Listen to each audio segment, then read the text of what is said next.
You look weird without the glasses. I'm not used to that. I have the super tiny eyes.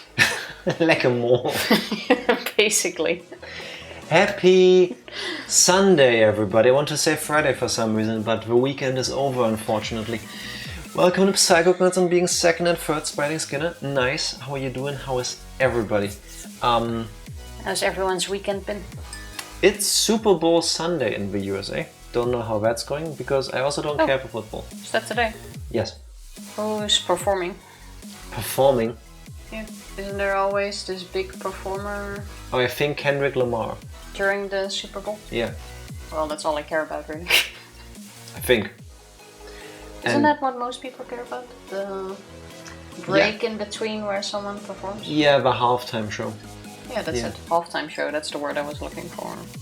I don't know how I feel about the fact that I want to argue there's a sizable chunk of people that watch that specifically for the halftime show, which, if I was one of the athletes, like, on one hand, I guess I'd be happy that people are there to see all of it.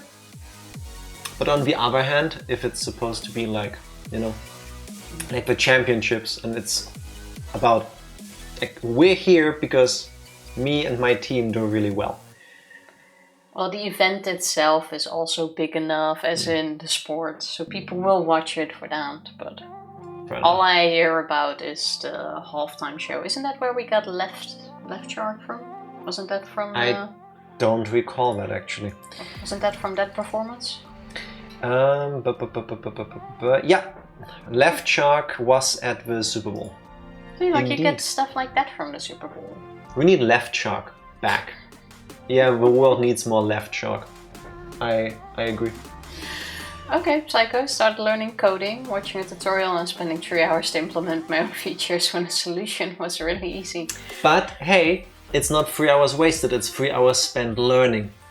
Welcome to the world of coding. Yeah, that's why I generally avoid doing that. And Twitch doesn't alert me when someone goes online. Yeah, that's a Twitch issue that's been going on for years. I want to say, like, even when we started streaming many moons ago, that was an issue. And it has ever since. I don't think it started only a few years ago. That's just always been an issue. That sometimes it just doesn't work. It's a little bit random. Got the alert for you, but only 5 minutes later. Hey, I sometimes get it when people go offline. Yeah, true. Sometimes I still get the pop-up when I'm already in somebody's channel. Usually that happens with, like, Benjima, because I know when he goes live, and then I'll be there, and then I shock him like, boo, saw you go live. And then, like, 3 minutes later, ding, Benjima, yeah, I know, Twitch, I know, thank you. The notifications can be weird. But your coding, are you actually trying to work on, like, your own little project that you're learning it for, or are you trying to do, like, a career swap? What's the idea behind it? So I know you didn't mean it like this, but I hate the phrasing, your own little project. Why? It can be a big project too, but you know what I'm trying to say with that. Because it can be taken in a, like, dismissive kind of way. Like I'm saying, I know you didn't mean it like this, but I've heard it used like that. Anyway, something in mind, but only learning as a hobby for now. Alright, not bad.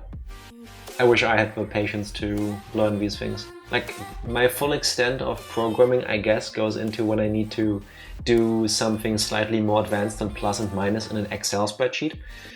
And I need to Google, like, how to set up all of these formulas, and I'm like, okay, I'm good. I'm done. I will never need this again, and if I ever do, I'll just copy-paste from what I have made. I mean, understandable. I do have a game in mind because the inspiration will probably never get ported. Fuck Vanillaware. You mean every single Vanillaware game ever? Because for some reason Vanillaware seems to hate the PC. If we're talking about PC games. And I don't understand why. I think there isn't a single Vanillaware game on PC. But that's a good motivation to start. Made levels in Little Big Planet 2, all with cutscenes, combat with health points, etc. Wait, Little Big Planet 2, you could make your own levels in that. Yeah. It's been so long since I played it, I don't recall. Yeah. You played Little Big Planet 2 with me. Yeah. And that was one of the huge draws to the games. But then I think even in Little Big Planet 1, starting with 1, then definitely in 2 and in 3, you could make your own levels and stuff. I think you can even make your own like Sackboy designs. It's been so long ago.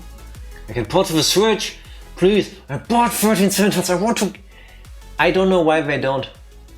Especially with PC gaming market becoming bigger and bigger and more important. Even Square Enix just recently have, like, their staff have given interviews like, yeah, we really want to put more games on PC and faster because we see that's where the money is. Yes, people will buy good games. I would love to buy the Vanillaware games on PC, but they don't exist there for some reason. I don't know why. Maybe they don't have the people for it. Then they could hire somebody to do it for them. Like, it's doable. It can be done. I don't see why they wouldn't, especially if you also release the game on PS4 and Xbox. That's already the same hardware. I know the programming languages, the programming stuff is a bit different, but the hardware is the same effectively. It was one of the reasons why Sony and Microsoft went with the hardware that they went with. Oh well. Could always be mad about this. In a while, Psycho will take care of it. Yeah. Hope for a Switch 2 port, but alas. Well, what makes you think that's not gonna happen? That Vanillaware hates the fan base for some reason. They do make good games, it's just like, well, let's make something else. Oh, and by the way, it's not gonna be on PC. It's gonna be on this platform. I don't know why. Maybe one day they'll be bought and then, like, I don't know, Sega or something buys them and then they just go, okay, we make a collection. There you go. Everything's been on PC lately, like being re-released and stuff, so why not? That's true. I don't know how much work it actually is to port a game to another platform. That depends on a number of factors, but I want to argue in virtually every case it is doable. The question is whether you think you're going to make your money back, depending on how much work it takes. Well, fair enough. You still got to put in the hours. I mean, even Rockstar was able to eventually bring Red Dead Redemption 1 to the PC, which, from what I've read online, is like spaghetti code held together by hopes and dreams in its original release. And that got re-released and a PC port, so, you know, maybe one day. Here's hope. I'm crossing all of my fingers for that. Fine, I'll cross them too. I don't know a single game from them, but I'll cross them for you guys. You're the reason why we can't have nice things by Vanillaware on PC. Don't name a game from Vanillaware that I would know. That's the thing, you don't have good taste, so you wouldn't know any of them. Dragon's Crown. Doesn't ring a bell. Unicorn Overlord. Also doesn't ring a bell. Muramasa. No, doesn't ring a bell. Gotta look up Muramasa and Odin Sphere, absolute bangers. Yeah, well, not for her. Well, do we have them? No. Yes. Oh. On what? Not on PC. Muramasa, I think, on PS2 and Odin Sphere on... That one got re-released on PS4, right? I think that's the one I bought. I know I had it on PS2 as well. And then they ported to PS3 and PS4, I believe. I think. Oh well. Something like this. That thing has not been turned on in a long time. Not gonna buy a PS4. Funny you mentioned, it's actually in that sideboard behind us. Because at some point I just removed it from the living room because I didn't turn it on for like years. We've got a PS4. Effectively a paperweight. Yeah, I think I played like 2 or 3 times on it. And it's never touched by me again. I think you also only played like 1 or 2 games on it. I want to say, you're welcome everybody. Like, a month after I bought a PS4 back then, Sony announced that they're gonna bring their games to the PC.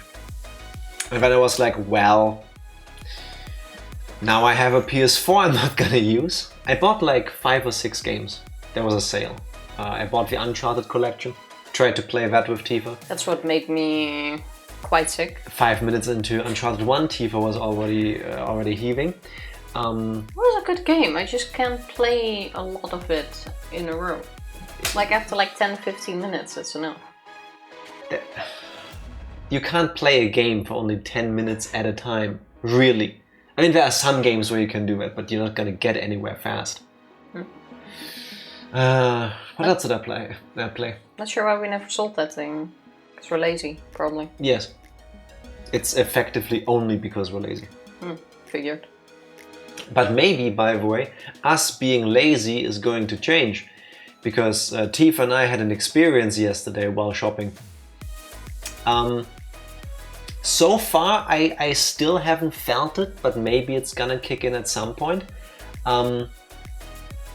Tifa and I apparently almost smoked crack secondhand. Now I know what you were referring to. Yeah. Almost, we definitely did. No, I say almost because I never felt anything. I don't know. I can tell you crack smells good. I do not know how crack works. I also don't care enough to Google it. But yesterday, it was Saturday yesterday, so we did our grocery shopping. And we took the underground.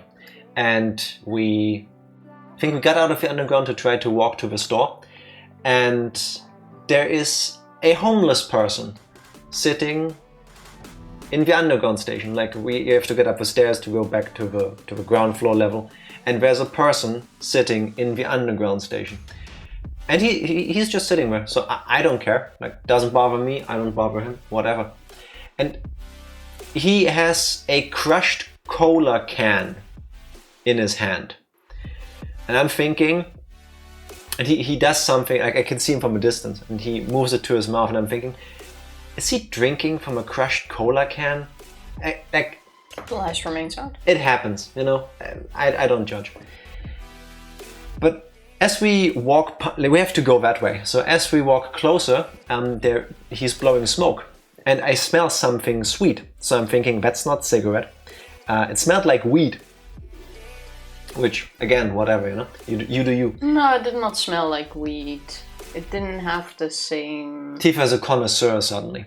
But then as we approach a distance where I can tell what he's doing, I see that he has a lighter, and in the crevice that I guess he made in this crushed cola can, there is something, and he's setting it on fire, and he is sucking air through the cola can.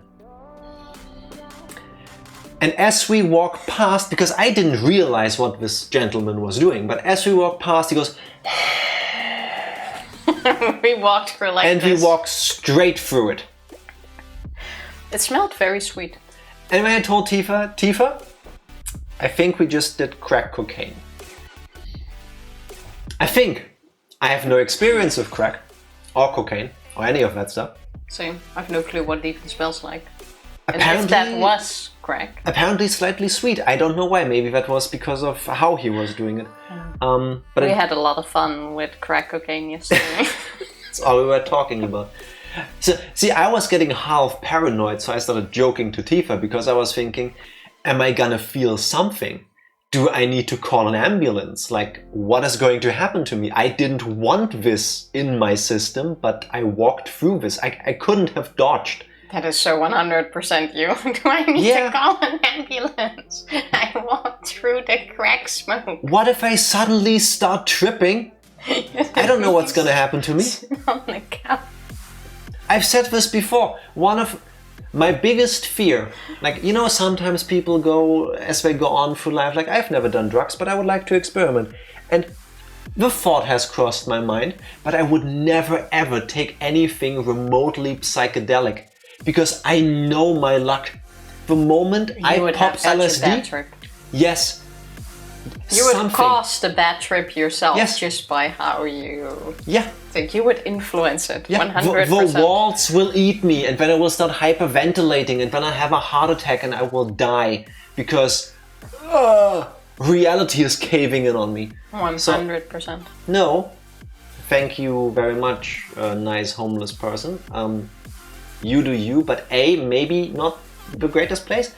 And also, it felt like a video game character do like a breath attack, you know, like when they act like a dragon. Like, it's like, maybe don't do that to random passersby like us. Which is slightly unusual, because there are areas in the city where you quite often experience people sitting there with their aluminium foil or their needles. Just not in our area. Yeah. Yeah. So the first thought was like, why is he trying to drink from that? And then I was like, why is he blowing that? It looked weird too. I cannot describe it. It looked like a bluish, grayish haze coming out of his mouth. It didn't look like smoke. I don't know. So anyway, our first experience with crack. Yeah, apparently we are drug addicts now, and no, that's why I've been feeling a bit off today. I'm missing the crack. No, I think it's the Sunday blues.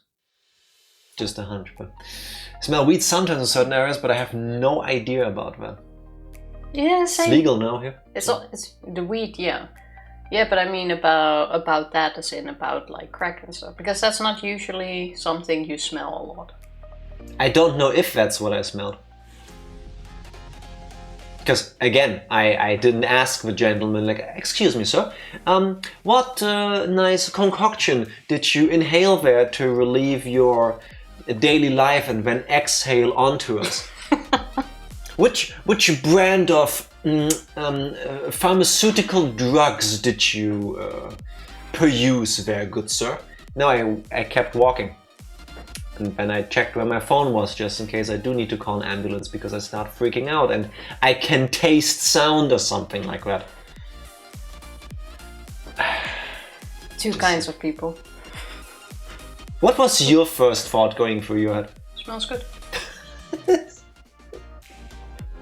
Why should I worry about that?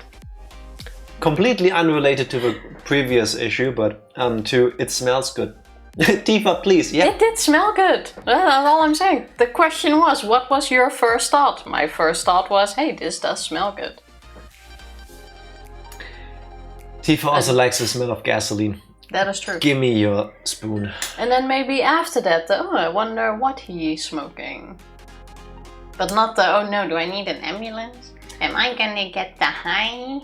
Tifa, not too long ago, was like, hey Jack, we have smelling candles, right? Yeah, we do. Why don't we just take some cleaning stuff, like for your laundry, like the stuff that makes your laundry smell nice. Laundry detergent. Is it detergent? I always confuse which one is the soap and which one is the nice smelly stuff. The stuff the liquid that you put in your laundry to make it smell like fresh laundry. So he's like, why don't we just take a bit of that and some water, put that in a pot and make it simmer. And that's what we used to do at home, to make the house smell nice. And then I was like, Tifa, you're not supposed to boil that stuff. And she's like, no, we've done that all the time at home. And I was like, it explains a lot, but please do Google whether you should boil these liquids. And then she was like, no, this is perfectly healthy and fine. I was like, Tifa, don't argue with me. Google it. I'm willing to be wrong here. I know I'm not, but I'm willing to be wrong. Google it. And she did. And Tifa, would you like to describe to the people what you learned? Yeah, it's not healthy. Do not do that. Do not boil laundry detergent. We did that all the time. That might explain it explains so much about your family. So much. And the reason I suggested it was we had some laundry detergent in the closet that I bought years ago, and I just forgot about it apparently, or I didn't understand it. So I just got that out, and I kid you not, the stuff apparently has an expiry date because it turned into thick blobs that do not wash away in the washing machine. So it's not usable anymore. It becomes hydrophobic. It doesn't like dissolve in water as well anymore. It just stays as a lump of like pudding. And if you pour water over it, the water goes around it. Tried like mixing it with water again, didn't really work. So I was like, hey, instead of just throwing it away, how about we use it bit by bit, boil it, and let the house smell nice. So I shouldn't wash with 90 degrees? That's fine. It's apparently about the fumes. Not at all the same. One is I put it into, like, I make the water go hot and I wash in my washing machine where it is contained in there. The other is Tifa huffing hot detergent fumes. It's about the fumes, yeah. That's not good for you. If you decide to wash your laundry with boiling water, or you boil the detergent in the water and you stay above it, I don't know how you would do that, but assuming you would, and then you huff the fumes, no, do not do that. No. No. Do not huff. Yes.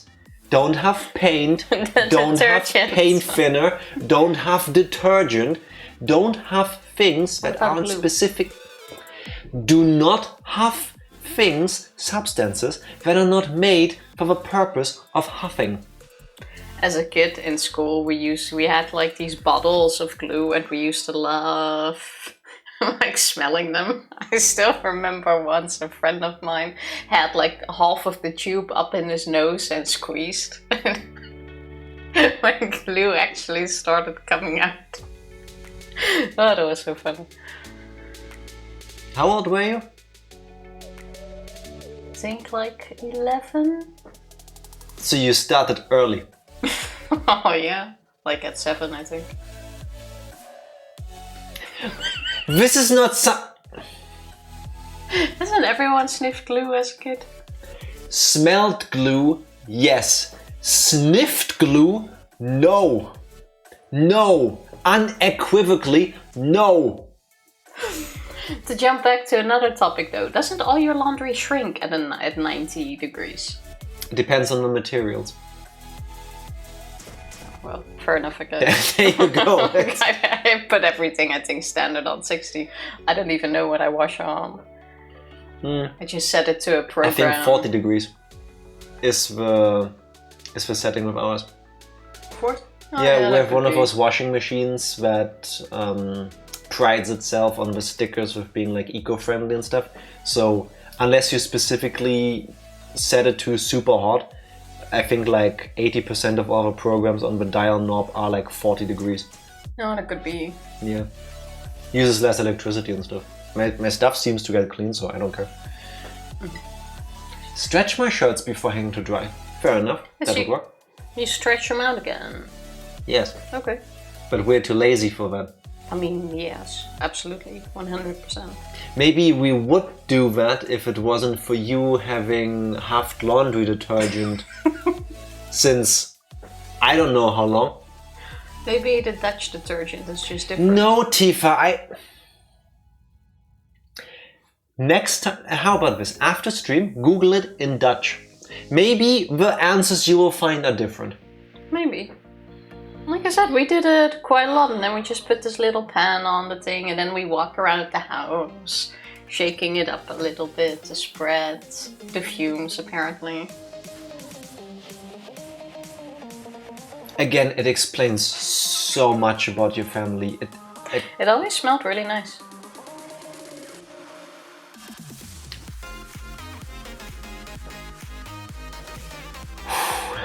Dutch DNA induces higher resistance, apparently. Yeah, I mean, to be honest, my resistance is much higher than yours, so that also explains some things probably. To what? To everything.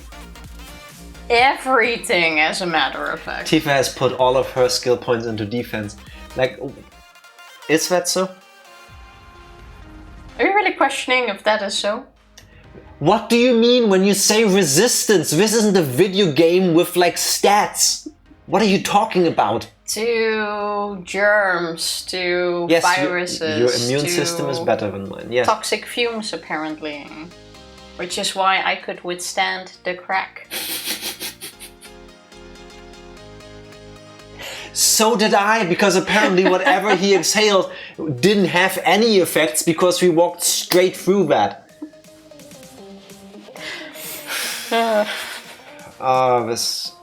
We need to put some more points in your defense. Yes, please. I feel like I am being psychically attacked by the things that are coming out of your mouth. Tifa is performing indirect damage onto me. It's not the sound of her voice. Away at your helper. Yeah, but you are evoking like status effects in me. It's not the sound of your voice or the words that hurt me. It's what it does in my head. Talking about things that Tifa says that hurt my head from the inside. I think the crack did affect you. Jack, don't crack. Tifa, now that you've stalled long enough, what has happened the last time we played Higurashi When They Cry Chapter 5 Meakashi, aka Higurashi When They Cry Kai? The last time we started off with our continuation in the torture dungeon, where we were being questioned by our grandma, Mion, and the rest of the Sonozaki family. Recap for the first part of the previous stream. Shion lived her not-so-best Yakuza life, and I would dare say she nailed it. Sorry, carry on. I've been sitting on this one for like 40 minutes and I had to let loose. It was a good one to start after the torture It was so good, part. Tifa's stomach is like... No, carry on. It is a good one, it is a good one. So we continue... I'll take it. I'll take it. So we continued our argument in the torture dungeon with the rest of the Sonozaki family, and basically they told us that we have to repent for our sin. No, we have to pay the price. We have to pay the price for our crimes against the family, basically. And if we don't... Wording is super important here. All they said specifically was, how are you going to pay up? Not for what, just how are you going to pay? We don't know for what exactly. Just saying. Well, fair enough. While Shion had her little panic attack because, you know, why would we pay? What is that going to mean? And it was also like, we pay or Uncle Yoshiro and Kasai will pay. And Satoshi, because of course Satoshi would also be there. I don't think they said Satoshi, but it was sort of... That's what she was thinking. That was she was thinking because of how all the things were implied. Also because, again, going with implying implications, two of the minions, as they call them, goons, prepared a torture device to rip out somebody's nails. That wasn't prepared yet, while we had the choice to pick how we would pay, but because we were having our little... we would pay. How we would pay. How we would pay as well. We did not get to choose the how the torture device was placed on the table. Yeah, we did not let pick me that. finish! I'm quite sure we were also asked how we were going to pay, but because of a little panic attack and everything, we didn't get to say anything. So Mion came up with the idea that we would just remove our fingernails, which the hag agreed with. And then the goons prepared Tifa has played device. Higurashi When They Cry Kai alternative version. The device was not prepared already. There was this whole moment where they got it after Mion said that this was how we would do it. Here's what happened in the game that I've played. Choose your own recap kind of style, right? So this is where the timelines diverge. As Shion was having her fit about, they're gonna get killed or tortured, the goons picked a torture device, set it up on the table, and then Mion walked over and was like, so, are you going to pay up? And then looking at it, Shion realized, oh, this is for ripping out nails. And then Mion told her, 3 nails. And then Shion went in her head, oh, of course, it has to be 3. 1 for Kasai, 1 for Yoshiro, and 1 for Satoshi. And after a bit of internal monologue about the whys and hows, and of course she would do this because otherwise they would get the punishment, she decided, yes, I'll do it. Take those 3. And now back to Tifa, where hopefully the timelines converge again. I stick to my version, but whatever. We're at the point where she has to pull off her own nails. She does the first one. Went absolutely horrible, obviously. It hurts like fuck. No, it went clean and then not fully clean, it still started, it was still hanging on top of it.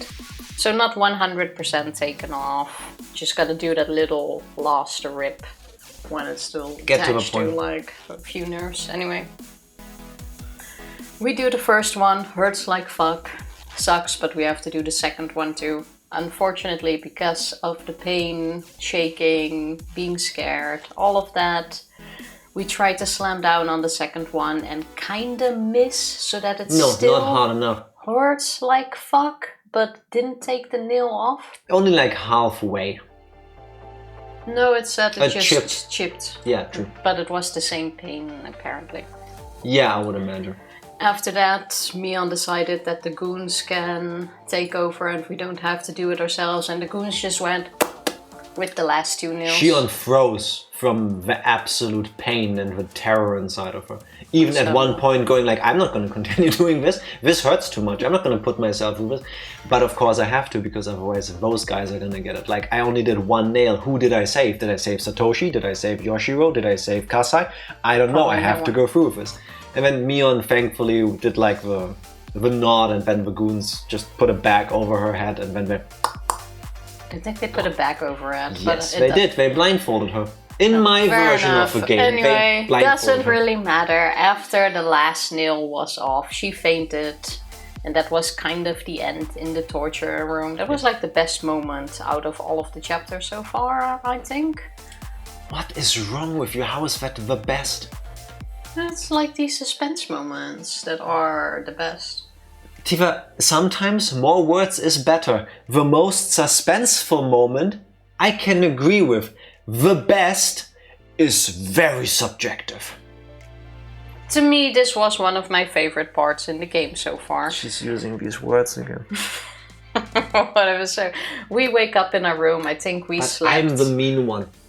Oh, after we fainted, we were brought to the hospital to take care of our missing fingernails. The price has been paid. They gave us an aspirin. No, they also bandaged Super up nice.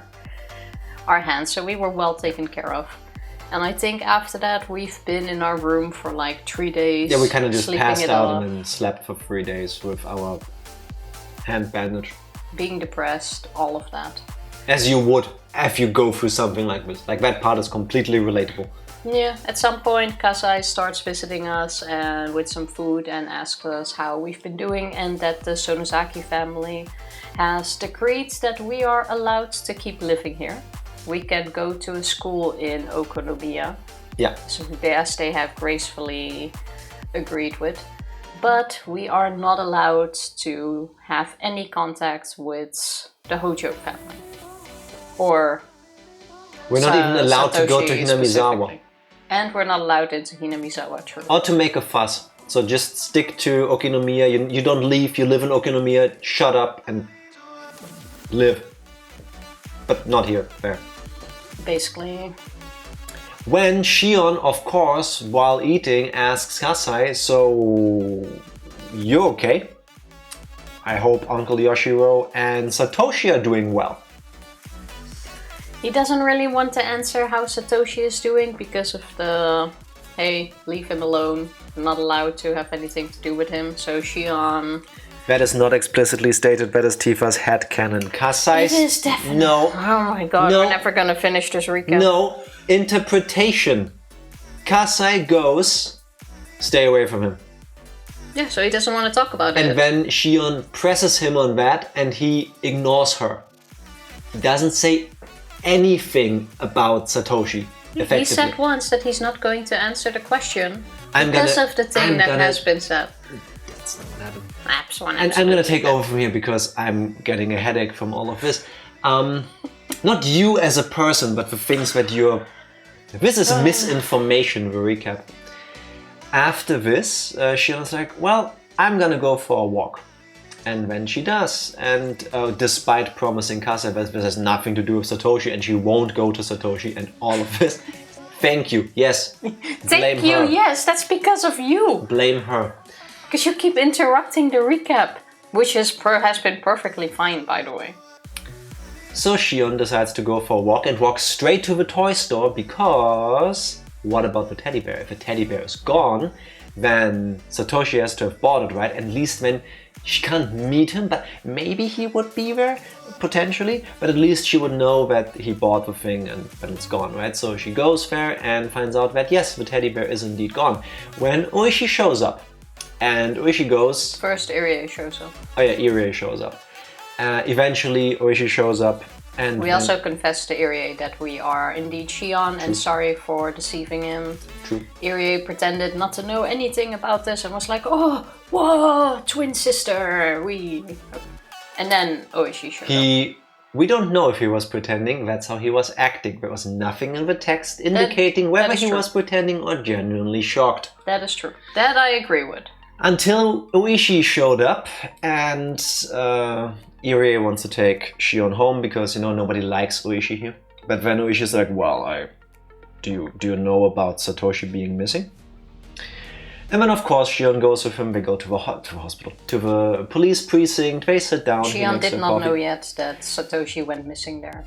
And Ooishi gives her the whole 9 yards. Satoshi is gone.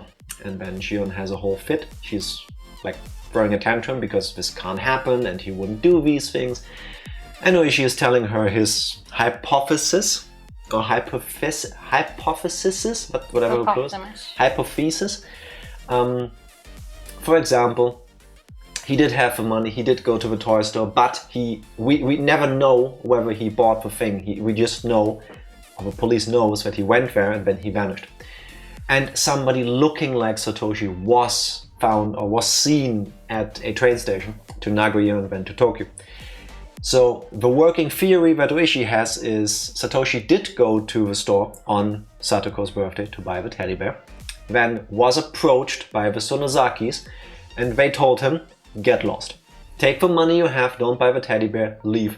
Start a life somewhere else, just leave. And that is apparently what happened because nobody has seen Satoshi ever since. Or so Ooishi believes. There's no proof for any of this, but that's what he thinks. And Shion hates all of this. And here we are.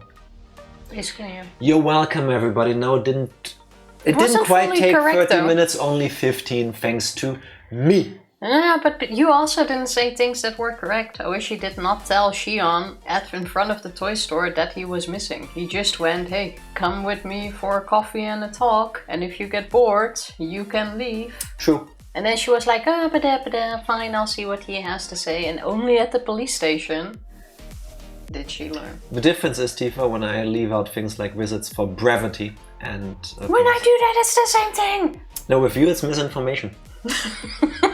With you it's bad. With me, with you, it's disgusting and horrible and deserves to be punished. With me, it's on purpose to be more concise.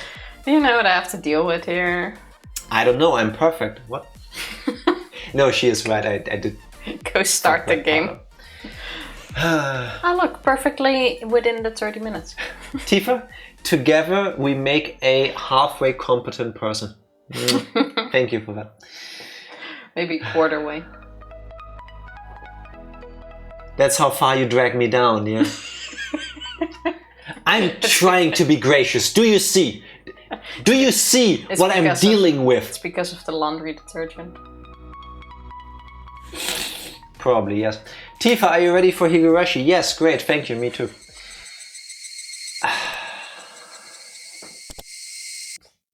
Chapter 8. Oh, also we had 2 tips. See how great Tifa is? Page 34 and 42 only kind of reiterated what we already learned. There wasn't anything new in there. As with almost all of the notebook ones. Yes, they seem to be from Shion's notebook. Collecting her thoughts about Satoshi and all that happened. That was no notes, but that was at the same time 100% Shion and 100% Tifa. It rarely happens that voice acting Tifa and person Tifa overlap 100%. It came from the soul. What did you just say? And this is information from a reliable source. It appears that they found the murder of Satoshi-kun's aunt. It had been a few weeks since the murder. Oh, that's a big time skip. Time skip. Alright. But wait. They found a murder. I'm quite sure in all the other chapters there was still no clue who killed the aunt. Yes. Right? Yes, there was. Yeah, it was a violent person who also has a history of drugs. I think. An undesirable person. Okay, don't remember. Satoshi-kun still hadn't been found. I had no new information on his whereabouts. Kasai's reports came as a result completely out of the blue. Does this mean the police arrested the culprit? It seems that he confessed during his interrogation regarding another case. That sounded strange. If it was Satoshi-kun they arrested, he wouldn't have worded it that way. It sounded as though Satoshi-kun wasn't the culprit. Kasai? Who's the culprit? So it wasn't Satoshi-kun. I swallowed those final words. I was convinced that it was Satoshi-kun. The police and Ooishi must have thought the same way. The reason Ooishi approached me is because he was convinced that Satoshi-kun did it. I still think it was Shion off-screen. It's hard because I also thought it was Shion, but the way she's talking to herself makes it seem like it's not Shion. Because these are like inner thoughts. Okay, hot take. Maybe... Wait, let me start over, sorry. My thoughts were outspeeding my voice by far. Either, logical explanations. Either multiple personality disorder, or if you want to go with a supernatural approach, she was possessed by Oyashiro-sama. Similarly to how Reina and other characters seem to like just switch personalities, maybe the same thing happened to Shion off screen when we weren't following her story. Or she just blacked out and then woke up again and she just has no recollection about what happened in between. Could be. Mind you, in Hinamizawa they also have a place that makes a super drug that makes you so paranoid and afraid that you start tearing out your own throat. Yeah, true. There's also still that. I wouldn't be shocked if they have a super drug that makes you just go blank out for whatever happened the last, I don't know, 12 hours or so. I'm starting to believe Shion doesn't have anything to do with the murder. Don't worry. It doesn't seem like it's Satoshi-kun. I heard it was a lunatic who was aiming to continue this series of mysterious deaths. What? A lunatic? What do you mean? Kasai shrugged. I don't know what I mean. I don't know. Since the investigation is classified as a confidential case, the information I can get is limited. Confidential? Why? To prevent the village from developing a bad reputation. You don't see articles about kidnapping while the police are negotiating with a culprit, do you? Hi, and bye, gonna look. Gaming check. Hi, happy Sunday. Appreciate Thank you it. for the look. Bye.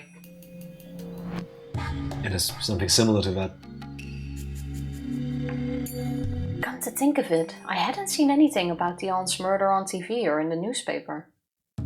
These strange deaths have happened 4 years in a row now on the day of Watanagashi. There are those who try to make light of it, and now this lunatic who confessed Vaughn's murder said he didn't. And now this lunatic who confessed Vaughn's murder said he did it in imitation of a series of mysterious deaths. If they did let it out though, they would get so much tourism. I don't know about that. I definitely think they would, because then you have all the people who, like all the, what you call them? Doom tourists? No, not doom tourists. Yeah, disaster tourist. Like disaster tourists, yeah, and then you have the mystery people who try to solve it and try to find out who's going to be the next victim. Can they stop it? Yeah. Could it be me? Funnily enough, whether you think this is disgusting or macabre or anything, fuck Disneyland, let's visit the murder village. Yeah, exactly. It's exactly how it goes though. I saw I forgot what show it was, but they were interviewing people on the streets after, I think it was an airplane crash a few years ago. 3, 4, 5, something like this. One of those, I think after that airplane went missing in Southeast Asia. I vaguely remember that, yeah. Yeah, I forgot where, around Malaysia, I think, I'm not sure anymore. Anyway, we were interviewing people about like, do you feel safe, blah, blah. And they were talking to this one guy and he's like, yeah, I actually because of this, I just booked a flight and a vacation to Malaysia. And we're like, what? He's like, I want to search for shipwrecks. No, he's like, well, I like going on vacations, but money is tight. So every single time after something horrible happens, I go to a travel agency and then I look for places where that happened. Because A, prices just crash, and B, what are the chances of it happening again? And I was watching it and I was like, in a way, it's disgusting, I think. But that's not exactly a disaster tourist, I want to say.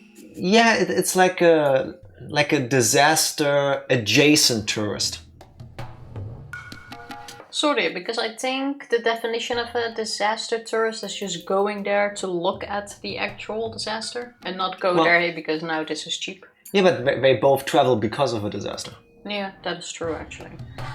Just wanted to bring up B. B?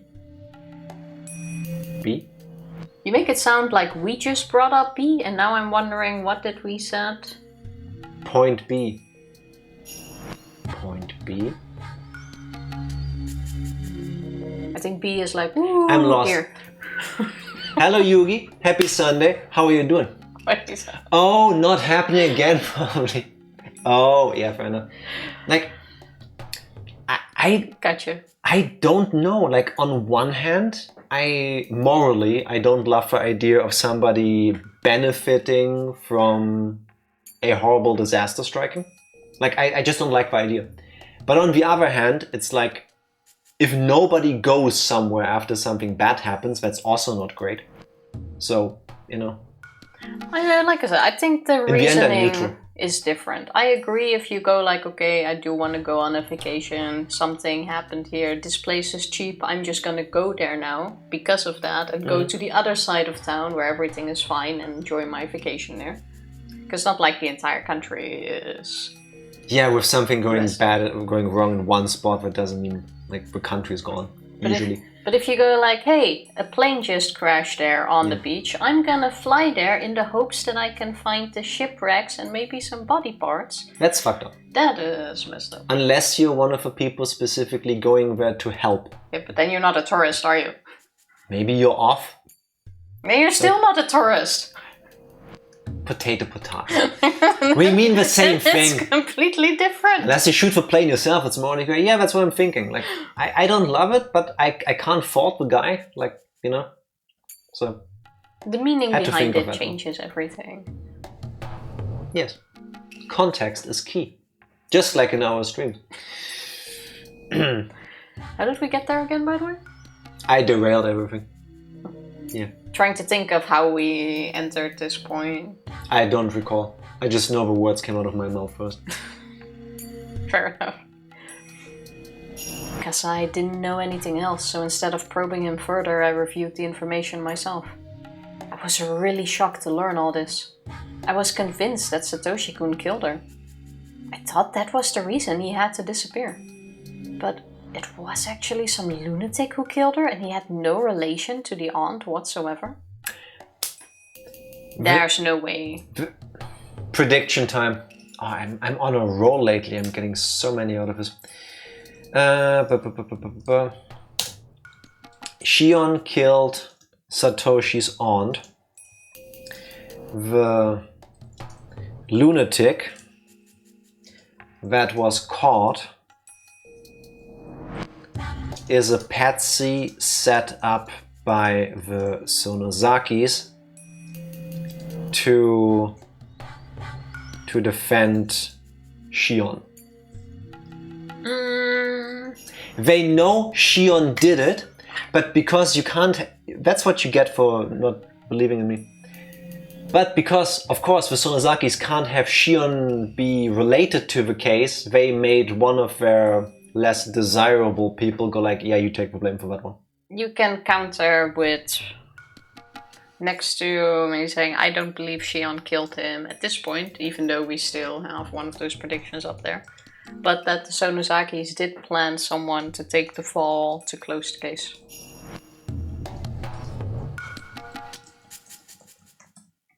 Cool. We're at over 37 predictions. Oh my god. Gonna need at least 2 streams after we're done with Higurashi just going through these. Back to the game. So, Satoshi-kun had nothing to do with the murder?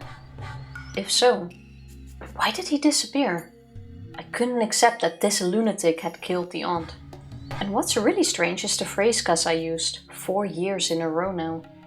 After all, I'd been thinking that this murder happened because Satoshi-kun had been in a dire situation and had nothing to do with the series of mysterious deaths. I felt as though Satoshi-kun's case had become somebody else's. The series of mysterious deaths in Hinamizawa is also known as the Curse of Oyashiro-sama. Satoshi-kun's case had become one of those mysterious deaths. In other words, Satoshi-kun's case had become a part of Oyashiro-sama's curse. I didn't like the way that sounded, because it was as though the curse had swallowed Satoshi-kun. Back to the police. Alright, didn't expect that. Unfortunately, we haven't been able to confirm the tip that Satoshi-kun took a train to Tokyo. We don't even know whether or not he's in the prefecture, to be honest. I wish he broke the seal on a new can of instant coffee. I thought you knew his whereabouts already, since you seemed very convinced he was the culprit. You got me. Oh, by the way, instant coffee you purchase, not instant coffee, but like coffee you can buy in a can or like a cup. We have it over here in convenience stores. I bought one the other day because I was feeling like drinking an iced coffee. So I just went to a supermarket, bought it and drank it. And as I drink it, I'm like, this doesn't taste amazing, but it's like 70 cents or like whatever, it's gonna get the job done, make me feel slightly not more tired at least. And then I checked the ingredients because the taste wasn't amazing. And I was shocked to learn that there was a shit ton of sugar in it and it didn't taste sweet. So I don't know what they did with the sugar, but they also added salt. Like a sizable amount of salt was in that. Okay. I was thinking, I have heard of people adding like a pinch of salt to their coffee to like balance out the flavor profile. But I forgot how much it was. I think on the nutrition value thing, it said the coffee I was drinking had like 12% of my daily intake of salt. That's quite a lot for one can. First of all, why? And second of all, why so much? Like, why don't you just put coffee in the coffee? Like coffee beans, like the instant stuff, water, maybe milk, maybe some sugar for like making it taste nice. I get that part. Do you remember how much sugar was in there? 20% daily intake. Also a ton, which was completely killed by the heap of salt they added. Anyway, had to suddenly think of that. Always check your ingredients before you buy stuff, people. As a preservative, but that defeats the purpose of coffee. Yeah, like with how many people drink this much coffee, I wouldn't think that the shelf time of these products is measured in months. You know, but that's just me. Yeah, but iced coffee is like, meh, no one wants that. You're being meh. Ooishi chuckled and poured a cup of coffee, which looked far too hot. You have some good sources. Hmm? It's a highly classified case, but you already have this information. I wonder who leaked it. Looks like we need to review our security precautions. Ooishi smirked.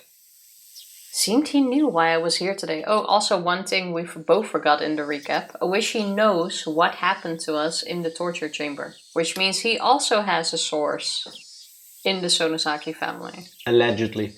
And also, that wouldn't be shocking given what we learned in chapter 4. He is friends with one of the people who is privy to these talks. Remember the source? But now we also know that in this chapter that was the case, because he was like, oh, what a shame, what happened to your fingernail, what you had to do to your fingernails. I just assumed one of the people talks. Yeah. But that's good information to know in a recap that Ooishi is aware what has happened in the chamber. So, what Tifa would like you to know is that Chapter 4 happened.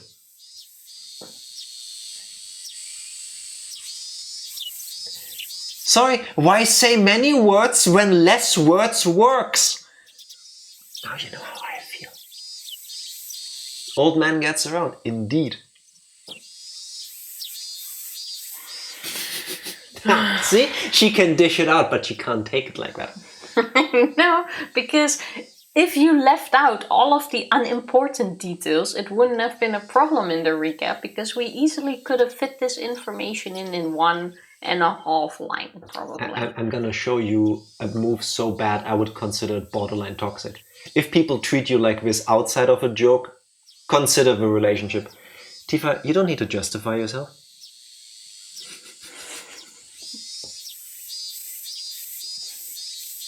So yeah, as I was saying, you Ooishi don't need knows to justify yourself. What happened in the torture room. Yes, he does. I'm one of the Sonozakis after all. And my ears are open. I smirk back at him. It's all about bluffing. Anyway, since we're friends now, why don't we have a chat?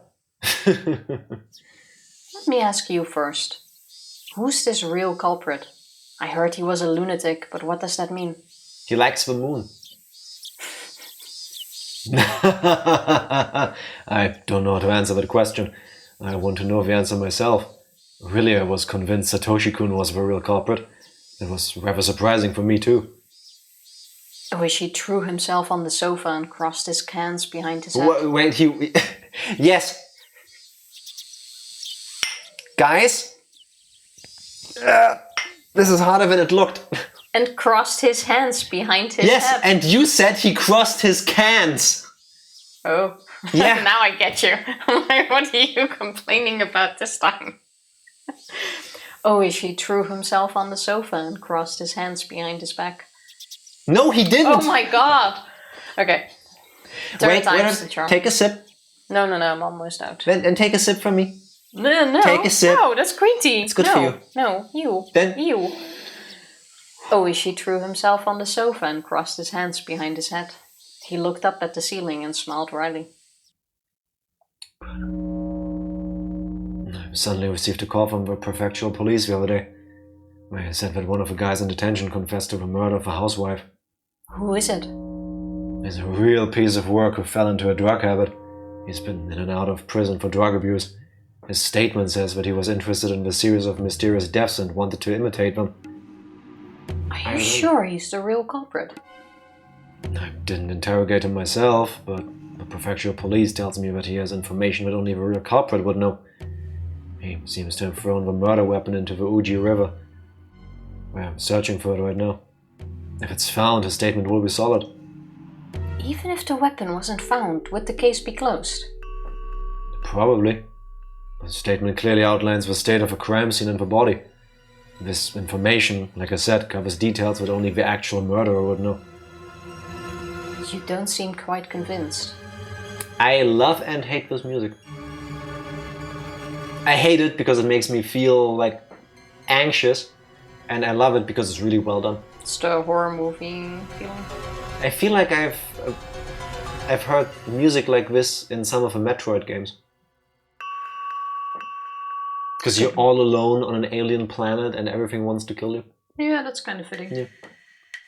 Ooishi, still looking up at the ceiling, went quiet. He goes quiet and starts talking. Oh my god, Metroid Fury. Yeah, the SAX parts. Yeah. As a matter of fact, the moron was already dead by the time I got their call. What? Dead? You know those spoons that are forked at the tip? He used those at the detention facility. I was told that he swallowed one and choked on it. I couldn't tell if it was a suicide or if it was caused by some mental disorder. Death by spork. That's gotta be a first. I imagine somebody swallowing that spoon and gagged. Yeah, that's the thing. You know the worst thing? Tifa and I watched Toy Story 4 in the cinema, and I'm thinking of the spork from Toy Story 4. Don't eat him. No, don't eat spoons of... Don't eat cutlery, people. Don't eat sporks. So the investigation hadn't been done that thoroughly. But although I'm not convinced my superiors are, I think with that the case will be closed. Ooishi turned his eyes from the ceiling to me. He looked serious. This is just what I personally feel, okay? So please, keep it between the two of us. I believe that this moron is some kind of mistake. It might be either a big misunderstanding caused by a chain of coincidences, or, you know... I have no idea what you're talking about. You know exactly. Look at your fingers. You know exactly what I'm talking about. I still believe that the real culprit is Satoshi Hojo-kun. You sound confident. Unfortunately, we couldn't find anything to prove that he was at the crime scene. We obtained a warrant to search his house after he disappeared, but we still found nothing. But you still believe he did it? Yes. I wonder how you can be so sure, even though you don't have any evidence. It's incredible. Is that supposed to be like the hunch of an experienced detective? Yeah. Yep. That's the hunch of a guy who's been in this business for several decades. Ooishi smiled in satisfaction, but I didn't feel relieved. Where did Satoshi-kun go? His disappearance convinced me that he was the culprit. If he wasn't the culprit, there'd be no real reason for him to disappear. What if the murder actually was done by that copycat and Satoshi-kun's disappearance has nothing to do with it? Possible, but highly unlikely. In other words, what if Satoshi-kun disappeared because the Sonozaki family didn't like my relationship with him? And he has nothing to do with the murder. Was Satoshi-kun a culprit or a victim? The reason for his disappearance had become unclear. I don't think they'd bother to make one person disappear just because of an undesirable relationship. What do you hear from inside the Sonozaki family? Do you know anything? I wouldn't be here if I did. You're right. Ooishi laughed out loud while scratching his head. And after he stopped laughing, he leaned over. Alright, how about this? Why don't we make a deal? A gentleman's deal. A deal? On what? On information about Satoshi-kun's disappearance. If you find any information like that, you tell me, and I'll also provide you with information if I find any. Do we have a deal? That sounds too convenient for you. Ooishi chuckled. Shion-san, I think if we leave things as they are, they'll conclude that the moron committed the murder. If that happens, Satoshi-kun's disappearance will be treated as just another runaway minor. They won't search for him as actively as before. But I will continue searching for him. Only I will do it. I believe you're intending to do the same. Our motives are different, though. I just want to know if he's safe, but you'd like to arrest him, wouldn't you? I mean, if he murdered somebody, yes, that's kind of his job. If the murder case was considered solved, Satoshi-kun would be free. Regardless of his innocence. I doubt that.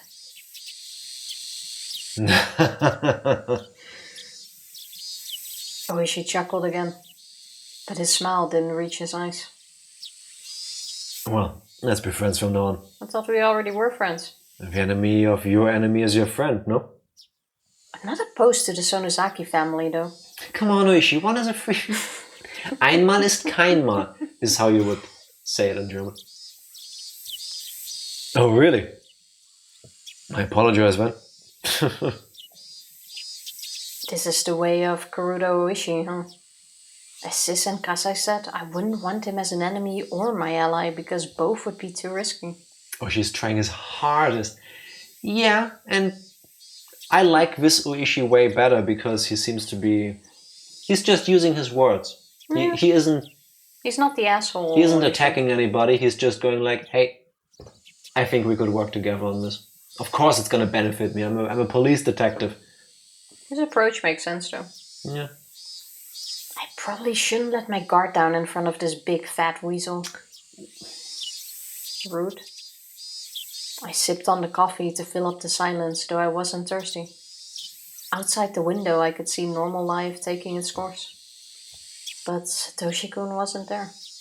He should have been there, but he wasn't. I was scared that I might grow used to his absence someday. Where was he?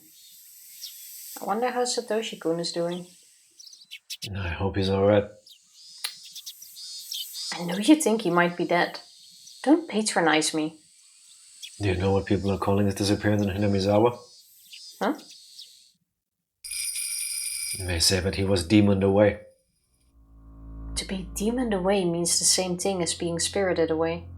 It's part of the local dialect. Legally distinct Studio Ghibli movie. He was kidnapped and taken to hell through the bottom of the Onikafuchi swamp? That's ridiculous. Anyway, the series of mysterious deaths has struck for a fourth time. It's too soon, but people are already talking about next year. Are you saying that the murder was the result of Oyashiro-sama's curse? The victim was one of the Hojos after all. She was involved in the dam conflict through Could it...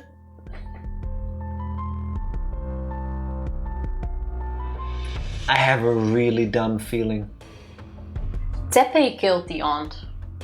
I have a really dumb, messed up feeling. What is it? Because I thought you were just thinking the same as I did. Outside of the damn project guy, who were the victims? The first victims were Satoko and Satoshi's parents, the mother and a stepdad. I believe so, yeah. The second time, it was Rika's parents.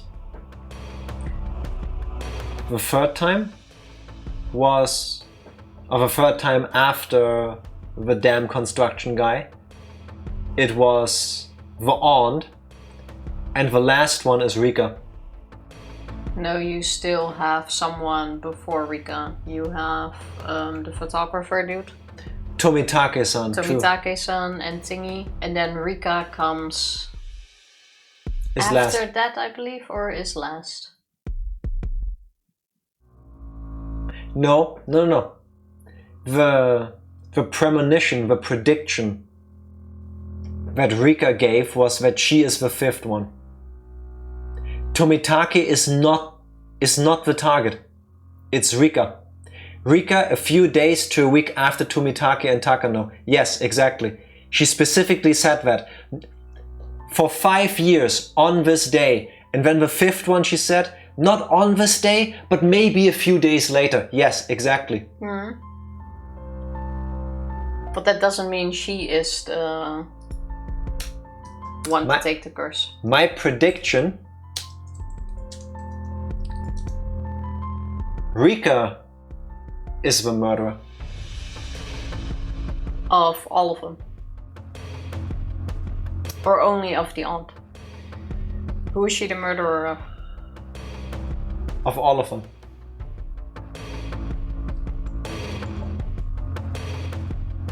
I'll write that down then. I did? Yeah, but not of all of them. Now you just have a random line, Rika is the murderer, and then in a couple of weeks we go like, murderer of whom? Of my sanity if you keep going like this? You know I'm right! I said the murderer, right. I didn't say of whom. She could have stepped on a snail. Yeah, exactly. Why can't I have nice things? Why can't I be right? Yeah, be complete in what you're writing. Rika is, despite her young age, is privy to what is happening in those big meetings that they have with the three families. She is. She seems to be Oreo's pet cat, basically. And we know that she also has this thing where she goes, different personality seemingly. I don't think... Do I think Rika is a cold-blooded murderer? No. Do I think Rika in this state would be able to go there? Yes. Yes, I would think so. Able, maybe, but I don't think it's her. You would pick other people if it's her. She might have the means and information, but what is the motive? Protecting Hinamizawa and her friends. It's purely selfish. In chapter 4, on that little platform, we have a talk with Rika, and Rika does the... and she goes, it won't happen, the dam will not be built. I love this place, this is my favorite place. The first murder, she is not the murderer, but she is part of that. There were 5 people involved, remember?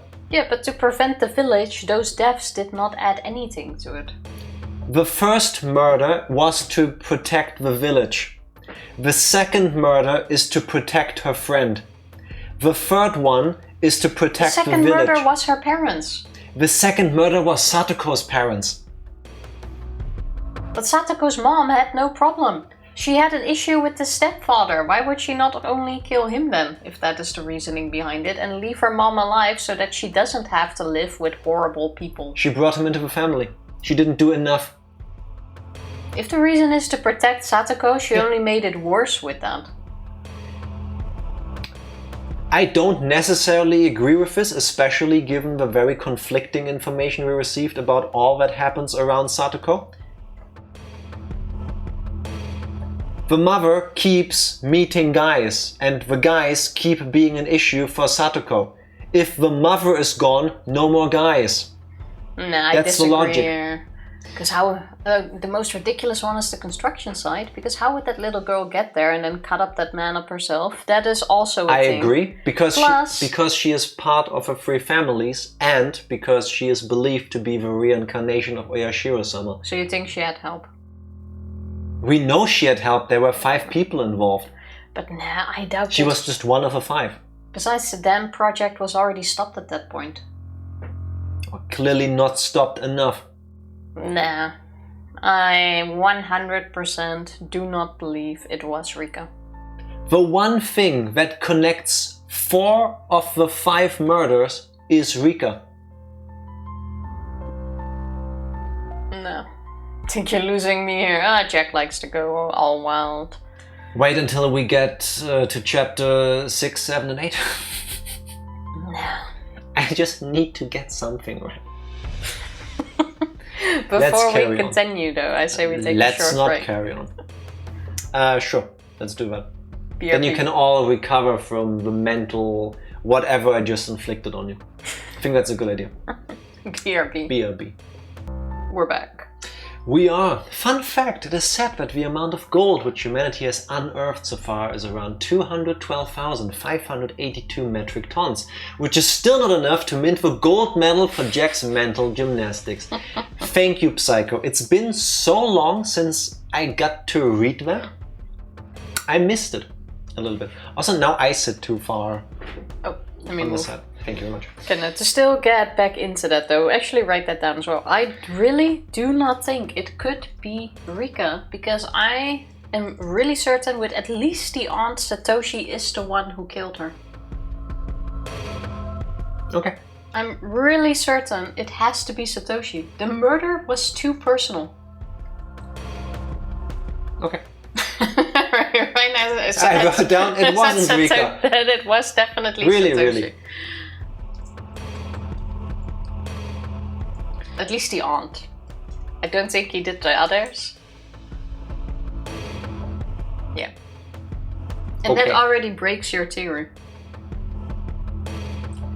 You having a theory doesn't break my theory. That's not how theories work. Yeah, I know that is true, but still. I know it's true, but I like saying it anyway. Yeah, but it can't be Rika if at least one of them. Every time you say something like this, you become more like me.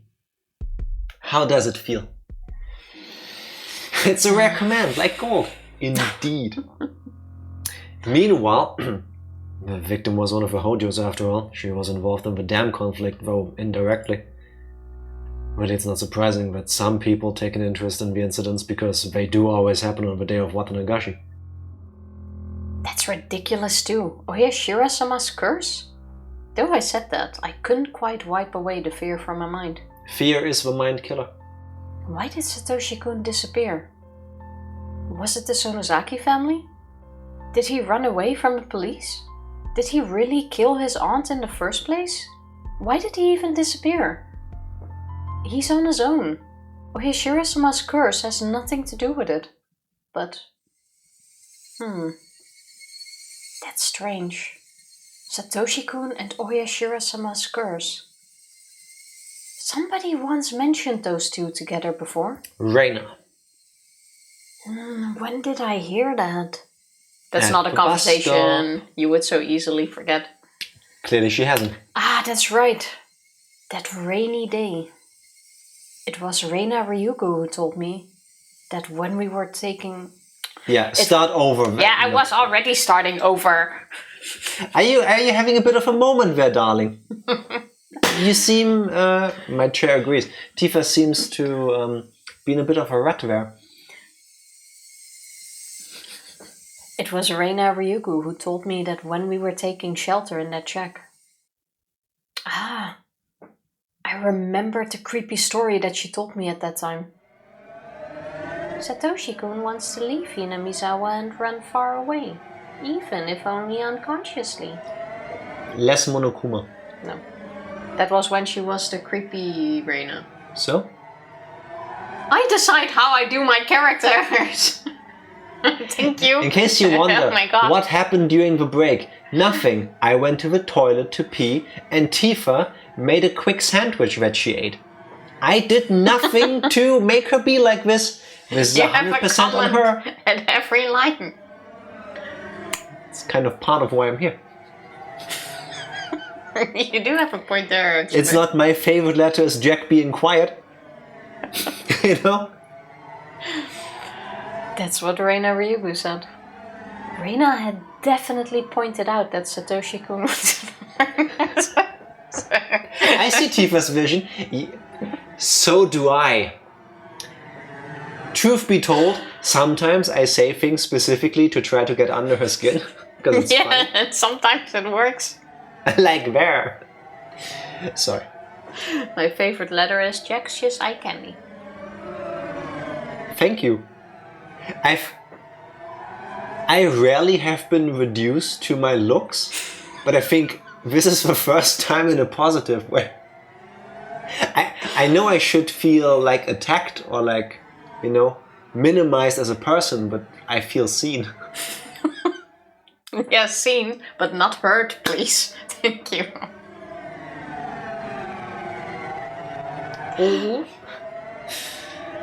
Reina had definitely pointed out that Satoshi-kun wanted to leave Hinamizawa at that time. She also said, everything he's going through is a sign of Oyashiro-sama's curse. She said that. For sure. She had definitely mentioned Oyashiro-sama's curse. The series of mysterious deaths has struck 4 times. Was Satoshi-kun being controlled by the curse? Is that why he killed his aunt and was demoned away? No way. That can't be true. Wait. To go back to your thing of who was all murdered 5 years in a row. Who was all demoned away again? What if the person who was demoned away is actually the person who committed the murder? In the first year, the person demoned away, I think, is the person that was never found with a body part of a damn construction worker. That took the head. I think it was the head that was missing. Yeah, because...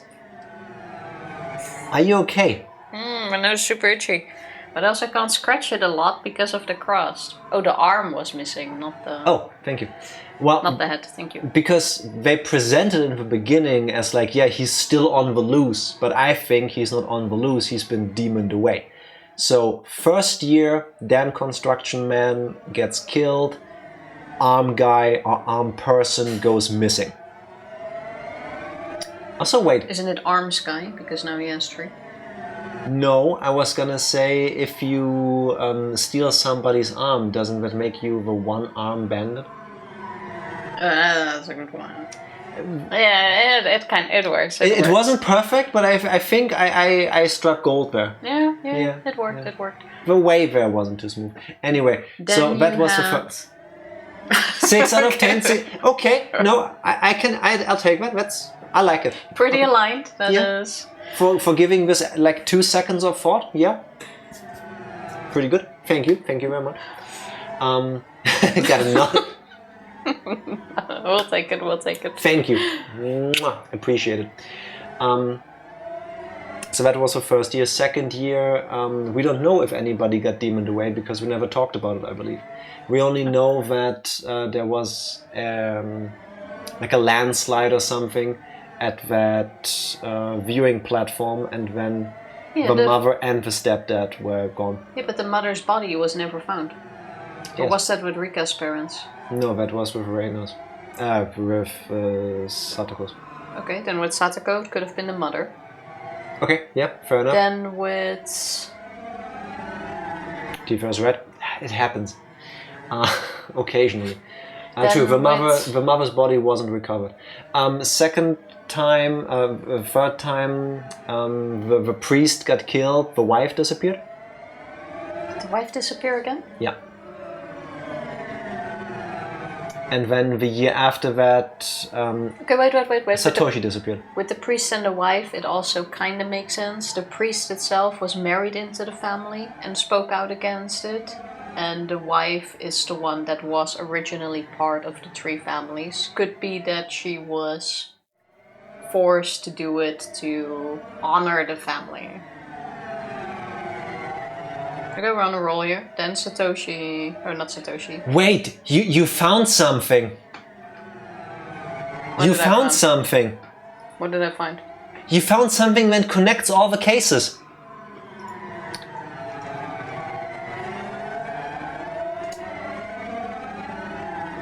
But why does Rika...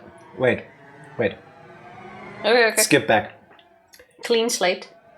In all the mysterious deaths, a person who came to Hinamizawa dies. Damn construction worker.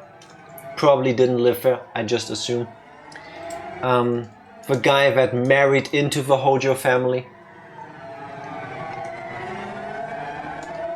Wait, did Teppei marry into the Hojo family? We don't know, but that's what you just said. Let me finish my thought. Oh. Maybe it will make sense then. Okay, sorry. Keep going.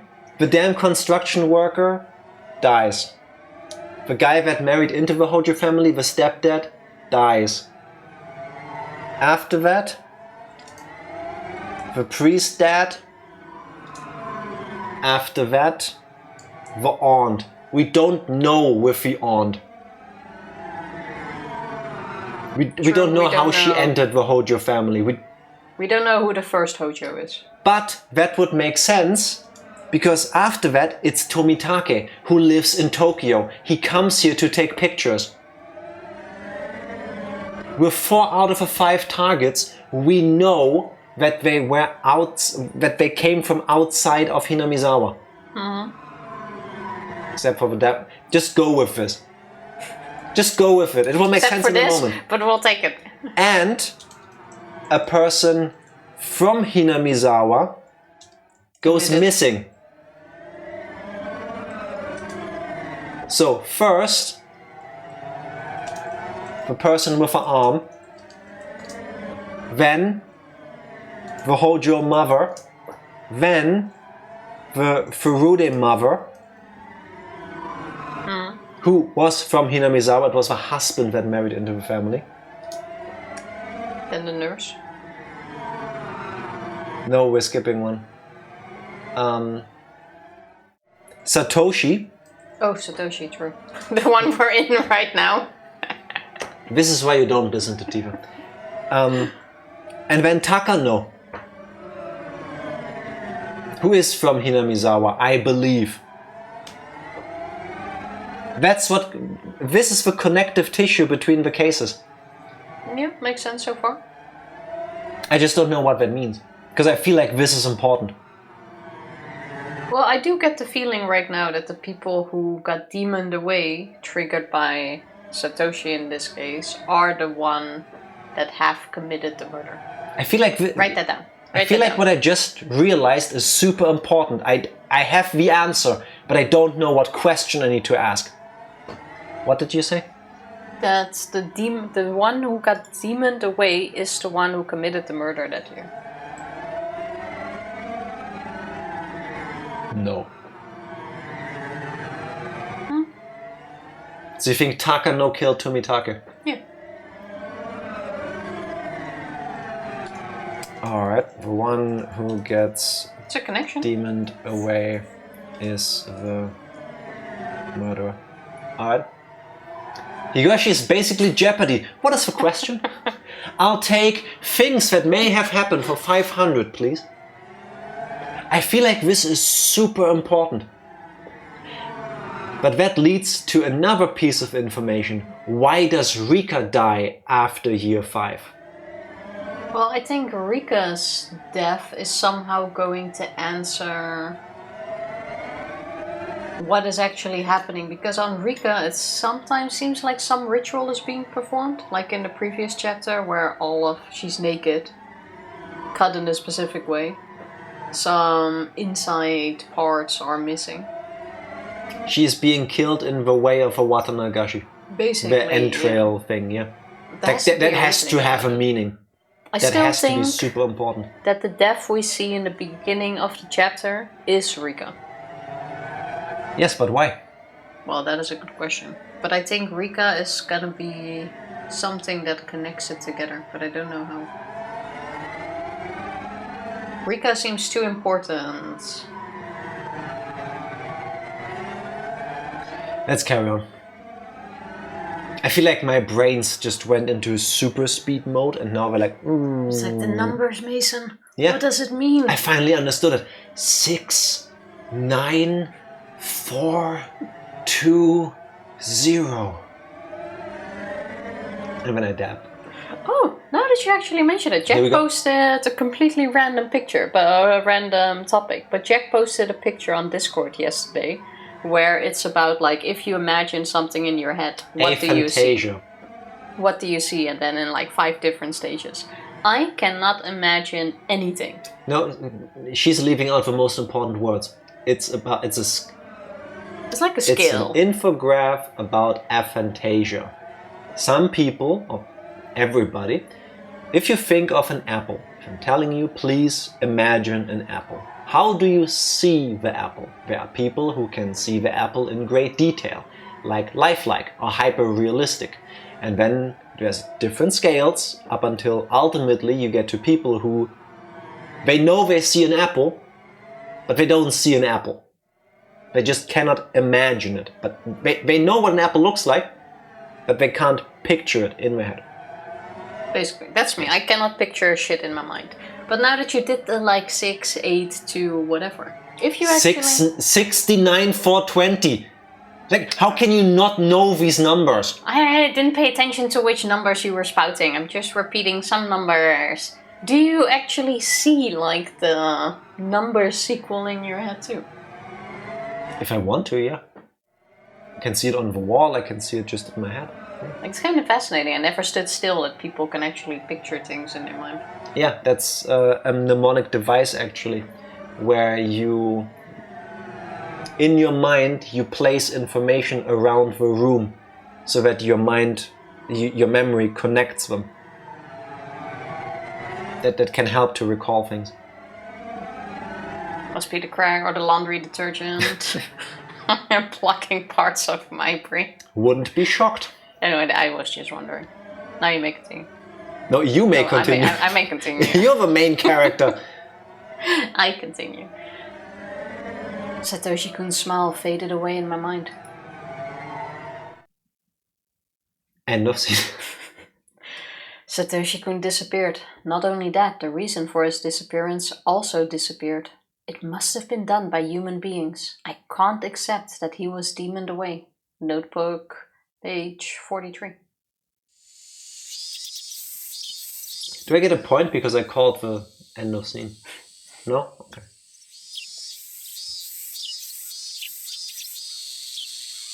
Which building was this? The library? Ours. No. I think. Getting to my favorite parts of this arc. Ah! Alright. I thought we just went past it. No, that was your favorite part. Oh. I thought that's the reason why everyone loved this chapter. Because I think it was your favorite, but also Psycho's favorite chapter. And there was someone else who I think said well, this was the best one. Real quick mental palate cleanser for all the horribleness that is happening in this game. Back of a room, the blackboard thing, middle of it. Getting hiccups. The little happy caterpillar. That is cute. It is adorable. I'm not sure if it's a caterpillar though. Like it has antennae. Actually, there are caterpillars with antennas, I guess. Are you caterpillar shaming? I was thinking it might be an ant.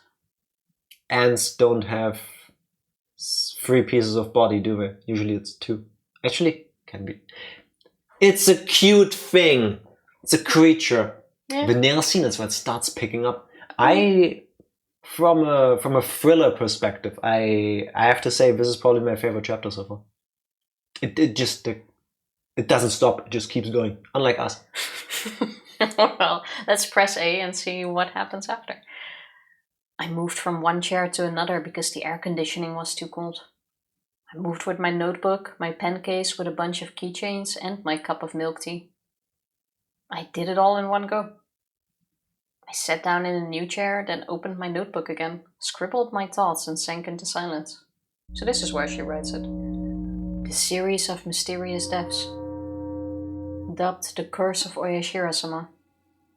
I've been viewing each incident as a separate case, even though it was followed by another one. I've never looked at all the cases as part of one big scheme. After I wrote down all the incidents on paper, it became clear to me that all of them served the same agenda. Oh, are we now actually going to have the same discussion in-game that we just had? I wrote down the victims. Stop copying us! He did write down everything. Write your own story! Why is this game stealing our ideas? The first year, the construction site manager... Oh, this is like a recap now, though. Like, we might as well skip all of this. This is the worst game ever made. It's like... It's listening to us through the microphones, right? There's like an AI quickly typing it. We just spent 15 minutes on this. Imagine if I just pressed A. I would feel like, that! Fought 30. You already know all of this. Yes. The second year, Satoshi-kun's parents. The third year, the priest. The fourth year, Satoshi-kun's aunt. The fifth year? I said the fourth year, Satoshi-kun's aunt. Yes, and then I continued with the fifth year, but how would Shio know this? Because it hasn't happened. So I was trying to be funny. Mm-hmm. Yeah. No, that was like a 2 out of 10. Again, better seen and not heard. For the fourth year, one could consider Satoshi-kun himself to be the victim rather than his aunt. If I considered that each case arose from the grudge over the dam conflict, it's quite simple. In the first year... This is literally our conversation. The construction manager was killed because he was a symbol of the dam construction itself. Of course, the real enemy was the Ministry of Construction, but it wasn't as clear as a target. That manager, on the other hand, had been aggressively shouting back at the villagers, so he was a more appropriate enemy to attack.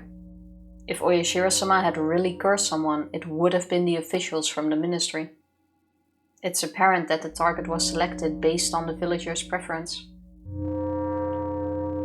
The second year. The accidental death of Satoshi-kun's parents. It's said that they fell from a cliff in some park, but it's doubtful that it was really an accident. His parents were labeled as traitors to the village because they sided with the dam construction, even though they were also from Hinamizawa. The Hojo family was ostracized during the dam conflict in order to prevent further pro-dam activists from rising up. That means that the Hojos were necessary during the conflict to play the role of the traitor. So when the conflict was over, they no longer served any purpose. The construction site manager was a symbol of the external enemy. The Hojos were a symbol of the internal enemy. Those people fell victim to the curse, and it seemed that the grudge over the dam conflict had ended. Yet those incidents were followed by another one. The third year. The leader of one of the three families, the priest Furude, suddenly died of an illness with an unknown cause. His wife drowned herself on the same night. She seemed to have left a note that said she was sacrificing herself to pacify Oyashiro-sama's anger. Oh, so her body was found. I was wrong with that. No, it wasn't. They didn't find her body, Tifa. Sorry, I don't know if in this chapter they found the body. In the previous chapter where they mentioned this, they said they found some of her articles of clothing and the note that she allegedly left. I don't consider this proof. Oh, they never found her body in the swamp. Yeah, I thought with what they said here, like, oh, Yes. she drowned, that they found her body, No. but it's because of the note. Okay, They found a note and clothing, then it still Yes. stands. which is still something you could set up. Then it still stands. Whether it was a fatal disease or suicide, their deaths looked suspicious. Mion admitted that the Sonosaki family didn't like the priest's attitude. They didn't like how the priest had been generous towards the pro-dam activists. The priest wasn't quite a traitor, but he was certainly uncooperative. Looking at these incidents, I realized that the curse was performed based on the degree of hostility. Enemy, traitor, and dissident. This meant that the curse was actually payment. It was a punishment for the criminals of war. And the fourth year. I didn't understand this case at first, to be honest. At first, I believed that this case was separate from the other ones, even though it occurred on the same day. I never thought that there would be any relation to the other three, but when I wrote it down and looked at it objectively,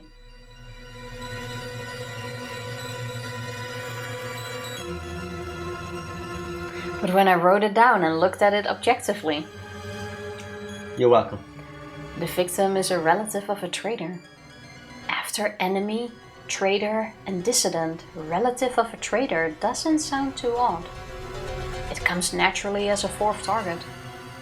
I think the most important thing we need to figure out is why Tomitake. Why did Tomitake have to die? Yeah, he kind of breaks the flow. Because he wasn't an enemy, he wasn't a traitor. I would even consider that he's a friend of the village. What? Wait, I think I think I have another super dumb idea.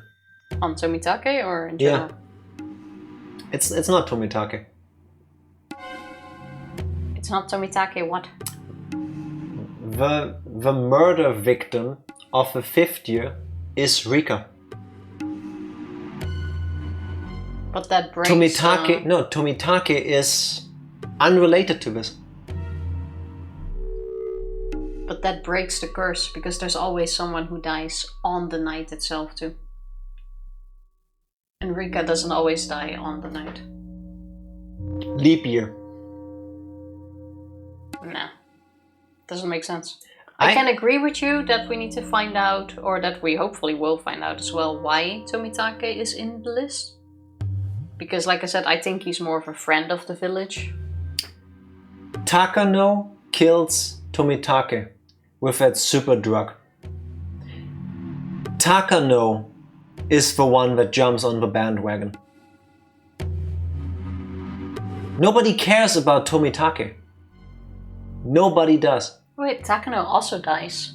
No, she disappears. No, there are ones where she dies. Remember where she gets burned in a... Okay. Burned to death in a... Then you just prove my point more. Then Takano and Tomitake are not related to this. They are neither the victim nor the one demoned away. They are completely unrelated. The fifth year is, like Rika said, she herself. Yeah, but that one is actually different every time, because I think in the first chapter we don't know what happens to Takano. She's demoned away, or in the second one. She's missing. But it wasn't until like the 3rd chapter, I think, where they found her burned alive. No, not until in the 3rd chapter. Again, if we ask ourselves what is always the same, to take that to be the truth, Takano and Tomitake have nothing to do with this. Nothing. They just happen. And I'm beginning to believe Takano, with her adjective, obsession with these murder cases, she is the bandwagon jumper. Maybe she even got into a relationship with Tomitake just to reenact this. That's her obsession. She, for some reason, is so enamored with all of this.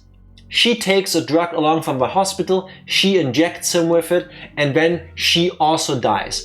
Because she has this unhealthy obsession with what is happening there, and that's why she gets punished. But that's just a regular punishment for snooping around in Hinamizawa. That's just something the Sonozakis, I assume, just do. She is not the target, and neither is Tomitake. But it's also not Rika. It is Rika. Rika doesn't make sense. Yes, it does. Rika breaks the rules. Rika said it herself.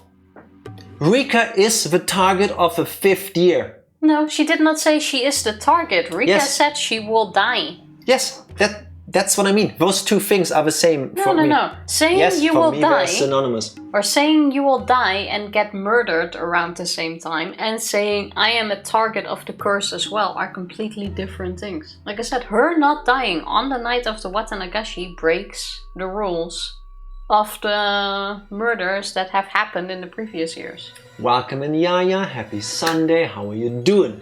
What he Theories blind readers have are so interesting. When I first read this, blind had such a silly theory. Fair enough. Takano crazed cultist theory is pretty interesting. Yes, she is so obsessed with all of this that at some point she just goes off the deep end and goes, oh my god, I'm gonna be part of this. I mean, we do know she is obsessed with it. I'm gonna do the 5th one. I'm gonna be the one. I'll do it. And so she does it. It is not even that unlikely. So the question isn't, why does Tomitake die? Tomitake dies because he's in the wrong place in the wrong time. You know? Takano was on the wrong spot of a crazy to hotness scale. So he just chose wrong. That's why he dies. That's why Takano disappears, gets burned, gets killed, whatever happens to her. This looks the same, but it's not. It's like the ugly duckling story. It looks like a duckling, but it's actually a swan baby. A cygnet, I think, is the technical term. Takano, Tomitake, she couldn't be fixed. Yes. They have nothing to do with this. The 5th year is Rika. The question is, why is it Rika? I don't think it's Rika. It is Rika. I fully understand your logic, but the only reason why I am against what you're saying is because of like what I already said. I feel like Rika dying after the Watanagashi breaks the rules of what has been going on, and therefore I feel like it cannot be that. Okay. Let's. She does die a crazy death. That is true, and I believe different. Except in chapter 1, where we don't know. Different in every chapter too. Let's start over. How about it? I still stick with what I just said, but let's try a different approach for Tifa. What if none of your ideas matter? Because when Rika told you, 1st year, 2nd year, 3rd year, 4th year, 5th year, me. That's it. That's all you need to know. That's the basis you need to go from. I want to know the wording exactly again for that. Check. Yeah, maybe Tifa should check the VODs on YouTube. Maybe I will. Maybe you should. Maybe I shall. Isn't it annoying when somebody cannot give you a recap for that? I just did, but that's not the point. No, I see your line of thinking. Wait, I'm thinking out loud. Sorry. Now, here's the thing. Assuming the things that are always the same are the truth for the greater Higurashi story. In chapter 1, we do not know whether Rika dies, because our main character leaves the story at an inopportune time. We do not know. Chapter 2, Rika is found dead in the caverns behind the torture dungeon. She's ditched in the well. So, chapter 2, allegedly, a Sonozaki kills her. Because only Sonozakis have access to this. Maybe Mion, maybe Shion, somebody with a last name Sonozaki, most likely. Third chapter, she dies. We don't know how. She is amongst the list of people that have died. With third chapter was the gas leak? Yeah. Was it the no, that was the leak. Third one, okay, yeah. Chapter 4. We know that she was killed. She was gutted. Yeah. Ritualistic murder. Basically, yeah. Now, could have happened before too, but we don't know. Yes. The question is there enough of a connection between the deaths we know in 2 and 4 to give us a clue? I say, not yet. No. Not yet.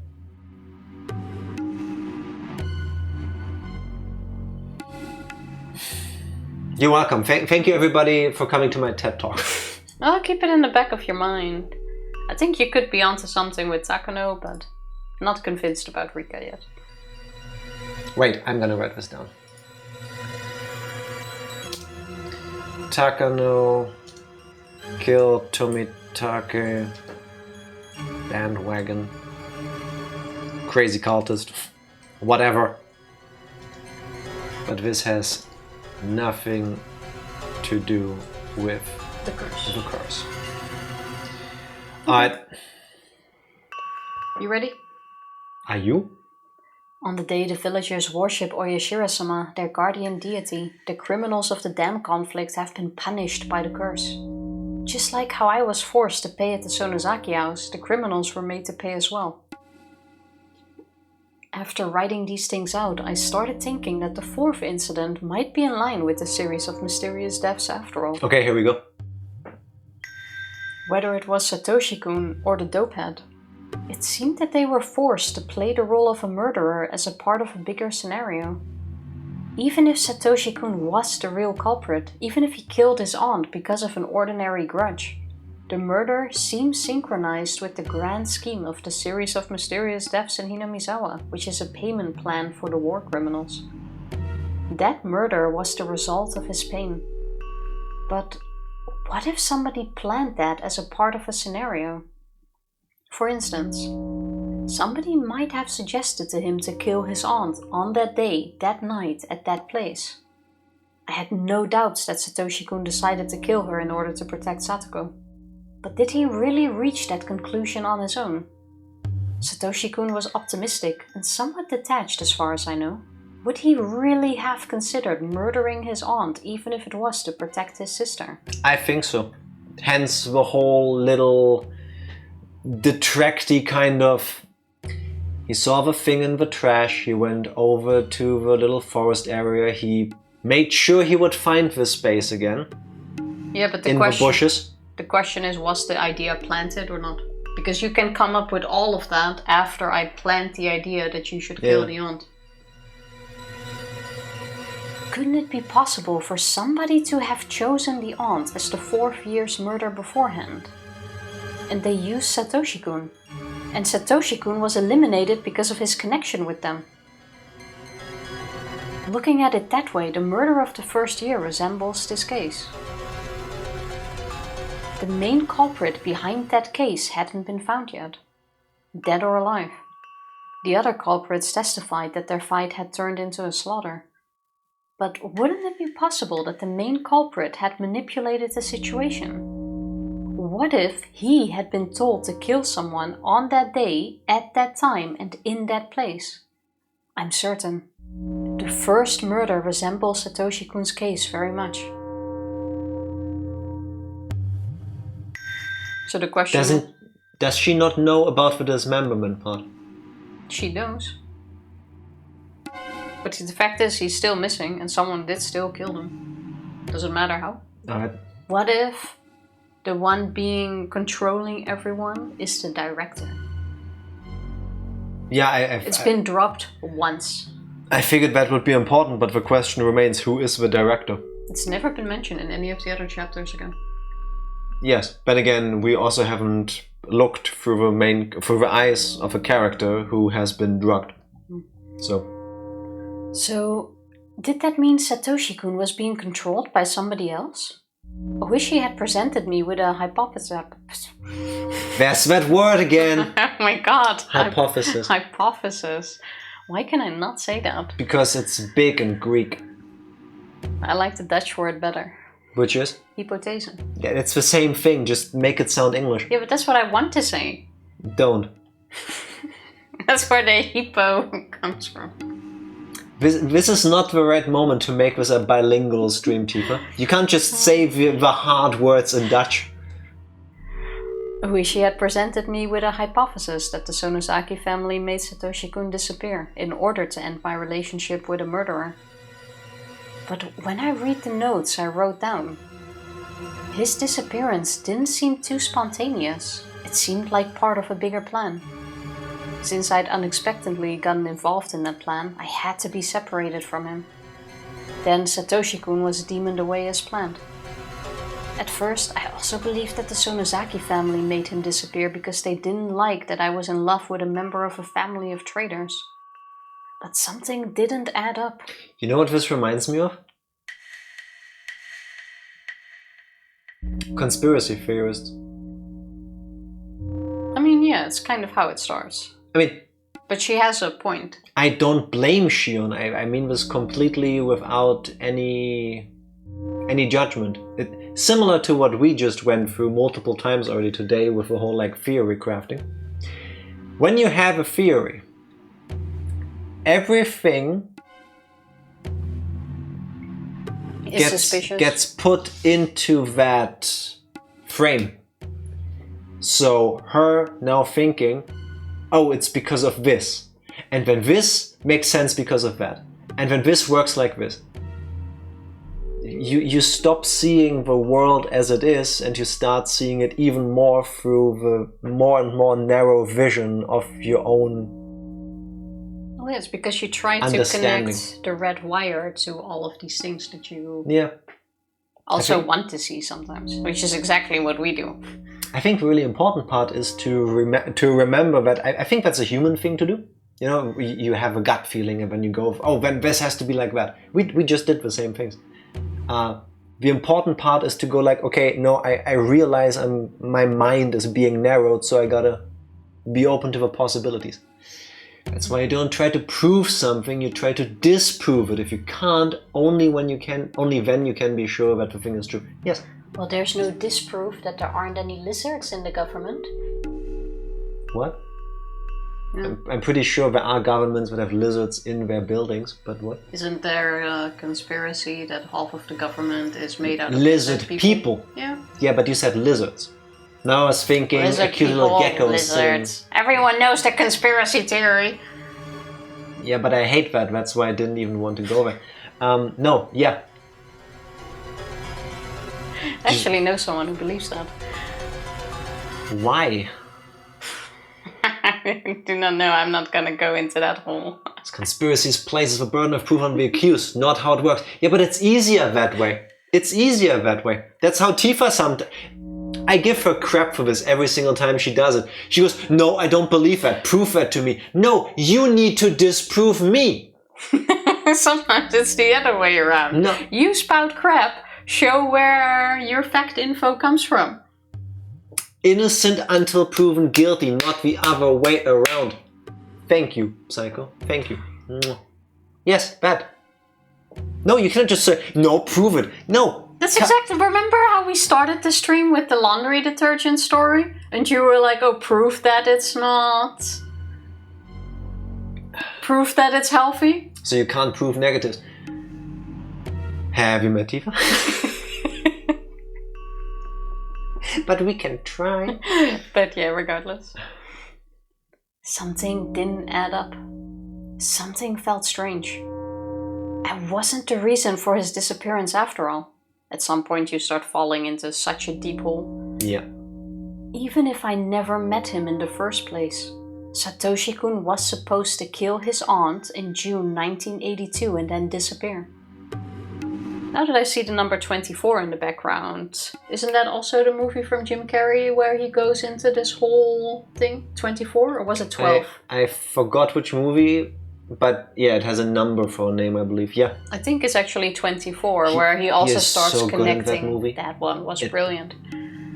Like, I've seen it once and I remember that I don't want to watch it again because it like it gets to me. At one point I had been thinking of taking revenge on the hag. I believed that she separated us. But what if my relationship with Satoshi-kun had nothing to do with his disappearance? What would that mean? Who made Satoshi-kun disappear? I need to understand the series of mysterious deaths in order to solve this mystery. What did all these deaths mean? Who was behind them and what purpose did they serve? I wanted to know the purpose, the motive, and who was responsible. Shoutouts to Shion for asking why. We play so many games where something bad happens and then they just go, okay. Nobody asks why. It's important. Who took Satoshi-kun? I wanted to know if he was still alive. The series of mysterious deaths in Hinamizawa is also called Oyashiro-sama's curse. What is that curse? Specifically, what kind of god is Oyashiro-sama? What blessings does he bring and what punishments does he dole out? I wrote down my thoughts in the notebook. What's Oyashiro-sama? What is he? I scribbled these things down. I was so absorbed by it that I didn't realize somebody had been standing behind me, watching me the whole time. Reina. Mion. I couldn't stop myself from gasping when I realized that. Oh, look who it is! Oh my god! What a coincidence. It's not Takano's notebook, it's Shion's! Yeah, we already knew that. No, in the previous chapters. It was never Takano's notebook, it was Shion's! Oh, you think that was hers too? It depends, because Takano, from what we believed was Takano's notebook, it goes a lot into the fascination and the history of it. I don't think Shion goes into... Which is exactly what Shion just said she needs to find out. Oh true, this is more like a prequel of that chapter, fair? It could be that she still goes into it, but it kind of fits both, honestly. Yeah. For different reasons, they could both be writing very similar notebooks. Because from what I recall in the previous chapters, it wasn't written in like sort of facts, but in a fact plus fascination sort of way. Yeah, pseudoscience-ish. Yeah. Yeah. Like, oh, this is awesome sort of thing. True, there seemed to be some sort of reverence to it. Yeah, I'll take it back. I don't think Shion would muster whatever feelings you need to go like, oh my god, this is amazing. Yeah, no, that was Takano's handwriting. It didn't specifically say that, but it did give that impression, if I recall correctly. Yeah. That does fit Takano's whole energy about a lot more. Besides, both can have diaries. Remember how popular diaries used to be? No, nobody had diaries. Excuse me, in the 90s, everyone and their mother had a diary. I was joking. Oh, I was gonna say. I know it was a whole thing. Nowadays I never see diaries on the shelf. But that used to be a whole thing. Then you don't go to the right section of the stores. Notebooks are still a thing. Notebooks, but not specifically diaries. Diaries are so much a thing that Apple, a few iOS versions ago, even introduced journals as a whole selling point for iOS devices. Which is effectively a tool to make like a diary. Can do other stuff with it too, of course, but... Yeah, but it's not just a specific diary, and it isn't something that came now. I'm just saying. I'm sorry. Did I startle you? The intelligent-looking woman giggled.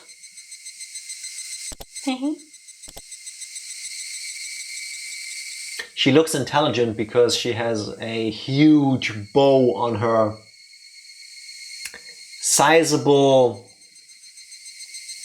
circumference. I see where the intelligence is stored. I like that she got multiple breast reductions throughout the different art styles. Because This Takano looks like she has back problems. Or at least back pains. That explains the Higurashi lean. That's why they all stand like this. It's a travesty. I like this one much better. Personal taste, but... No. I was just a bit surprised. Sorry about that. She could have apologized a little better too, since she'd been watching me from behind. But she just stared at my face instead. Are you Shion Sonozaki-san? You must know Sis since you know my name, but I don't know who you are. Being twins is a pain sometimes. People you've never met before can tell exactly who you are. I never thought of that before, but makes sense. I'm sorry. The Sonozaki-san I know would never be seen in a library, so I assumed that you were her twin sister. The woman giggled again. Well, you were right. I'm Shion Sonozaki. Nice to meet you. May I ask your name? Oh, I'm sorry. I should have introduced myself first. She seemed to love her own hair because she kept running her fingers through it boastfully.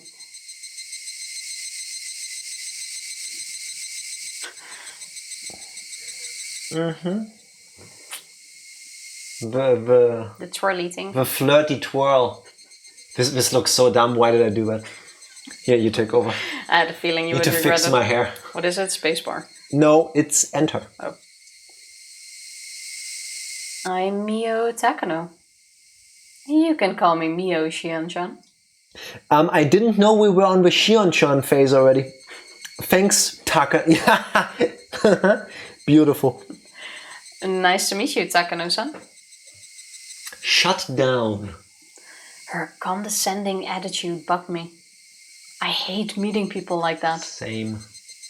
I closed my notebook and got ready to leave the desk. Oh, are you upset?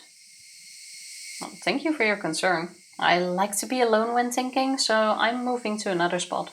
Excuse me. That's a shame. I thought we'd be good friends. Did you? I don't think so. At this point in the conversation, I would be already looking for help. Like this line.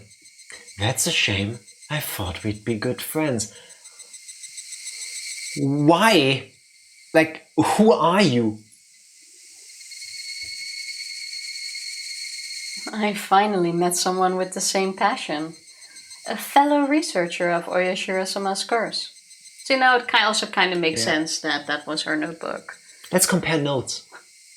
I think it's quite unusual to meet someone like that. She saw my notes. My face reddened. These are just theories. It's all nonsense. Just childish scribbles. Scribbles. Scribbles. Scribbles is also what I love to order at the restaurant. The series of mysterious deaths is also known as Oyashiro-sama's curse. Though each death is an independent incident, all of them clearly share the same purpose. Each year, someone dies of the curse, and someone else is sacrificed and disappears. What? What are you saying all of a sudden? Someone dies, and someone else... What? Big Tifa energy in the room suddenly. I was taken aback by her weird spiel. But I realized right away that she'd said something extraordinary. Didn't you notice that the number of victims is always even? That's not true. Until this point in us. Yeah, but overall that's not true. Yeah, but they don't know that at this point, do they? It's always been one die, or it's always been two. I didn't know you were Takano. Why are you defending her? I'm saying from a meta perspective, from the perspective of a reader, this is not true. Haven't you realized that yet? The number of victims is always even. That's kind of odd. Wait. That's like a 9 out of 10. But that's not what you're saying wait for. Wait. We're waiting. Still waiting, as a matter of fact.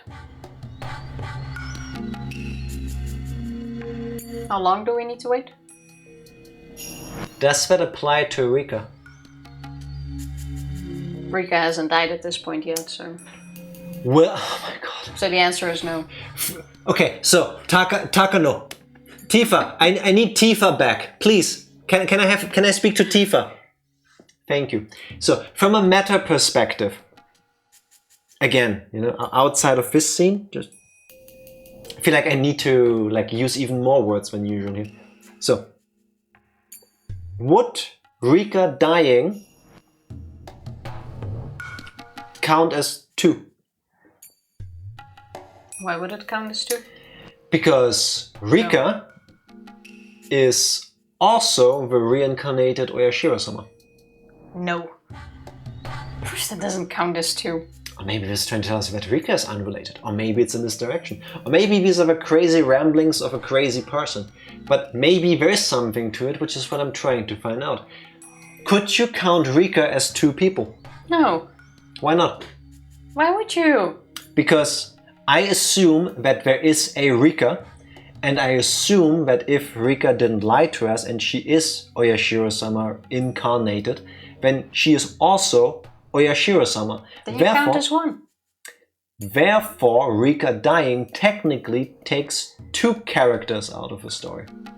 No, I 100% do not stand behind that. Skinner, congrats on being first. Happy Sunday. How are you doing? Everything he said. Well, these are the answer arcs. That is true. I feel like so far we got more questions than answers. We got some answers early in our debate, I believe. It's not proven right yet. So feel like until that point... I feel very confident. It's still an unanswered question. Yes, but I feel very confident. I'm not convinced. Yeah, same. I was confused, but I tried to figure out what that meant. Also, that means if you believe in reincarnation, you're probably 20 people by now. So if you die, 20 people died. That's not how this works. First of all, I didn't say that. And second of all, within the confines of the story, no. There's one particular case where a god is being made flesh. Reincarnated. Yeah. Reincarnation does not mean you actually, never mind. It only applies to Oyashiro-sama. Just got back from the gym training a couple of my friends. Sorry to hear that. How are you? I'm glad you now have the evening off. Better than your friends, I would assume. Do they pay you at least? The damn construction site manager died in the first year. There was only 1 victim. In the second year, the victims were the parents of Satoshi-kun, so it was 2 people. In the third year, it was the priest. And if her death was also planned, his wife. 2 again. And in this third year, the fourth year, Satoshi-kun's aunt died and Satoshi-kun went missing. If Satoshi-kun's disappearance was planned, the number of the victims was 2. And now we're gonna go into the part that the person, or that one of the people in the damn construction site murder thing is still missing. It's true. Except for the first one, the victims always came in an even number, 2. Wait.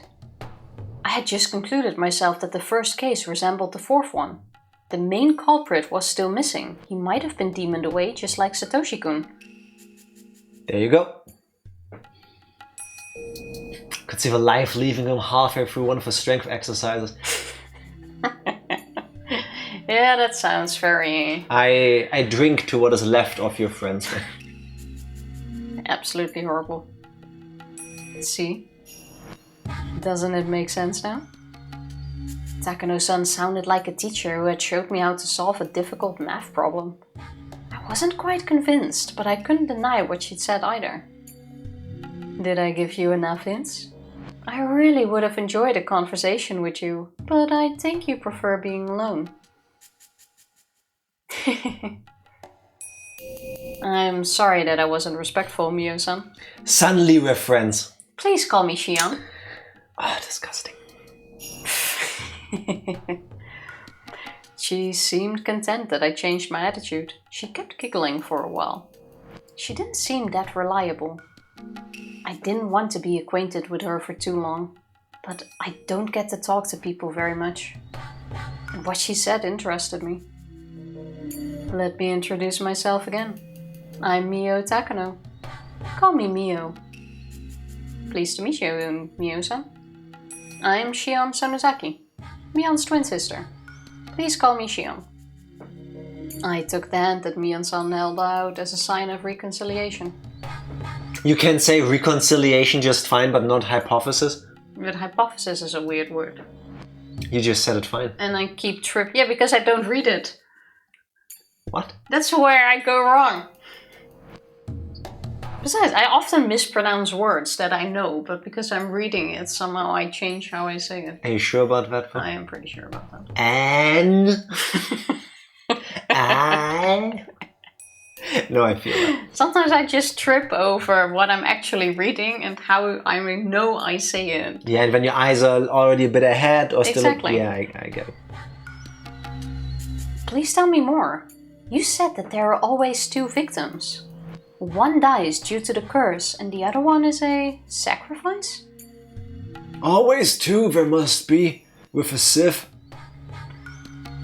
Shion-chan, before we get into that, could you tell me why you became interested in this? Oh my god, she's gatekeeping Oyashiro-sama's curse.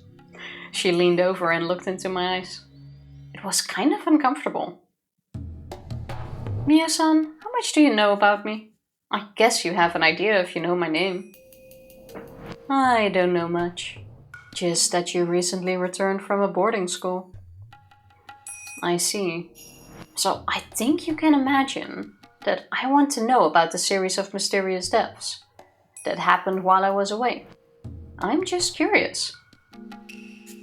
I see. You're curious, eh? I got the impression that she knew about what happened to Satoshi-kun and me, because she instantly recognized me as Shion, not Mion. I didn't know why I thought that way, as she shouldn't have access to the sources.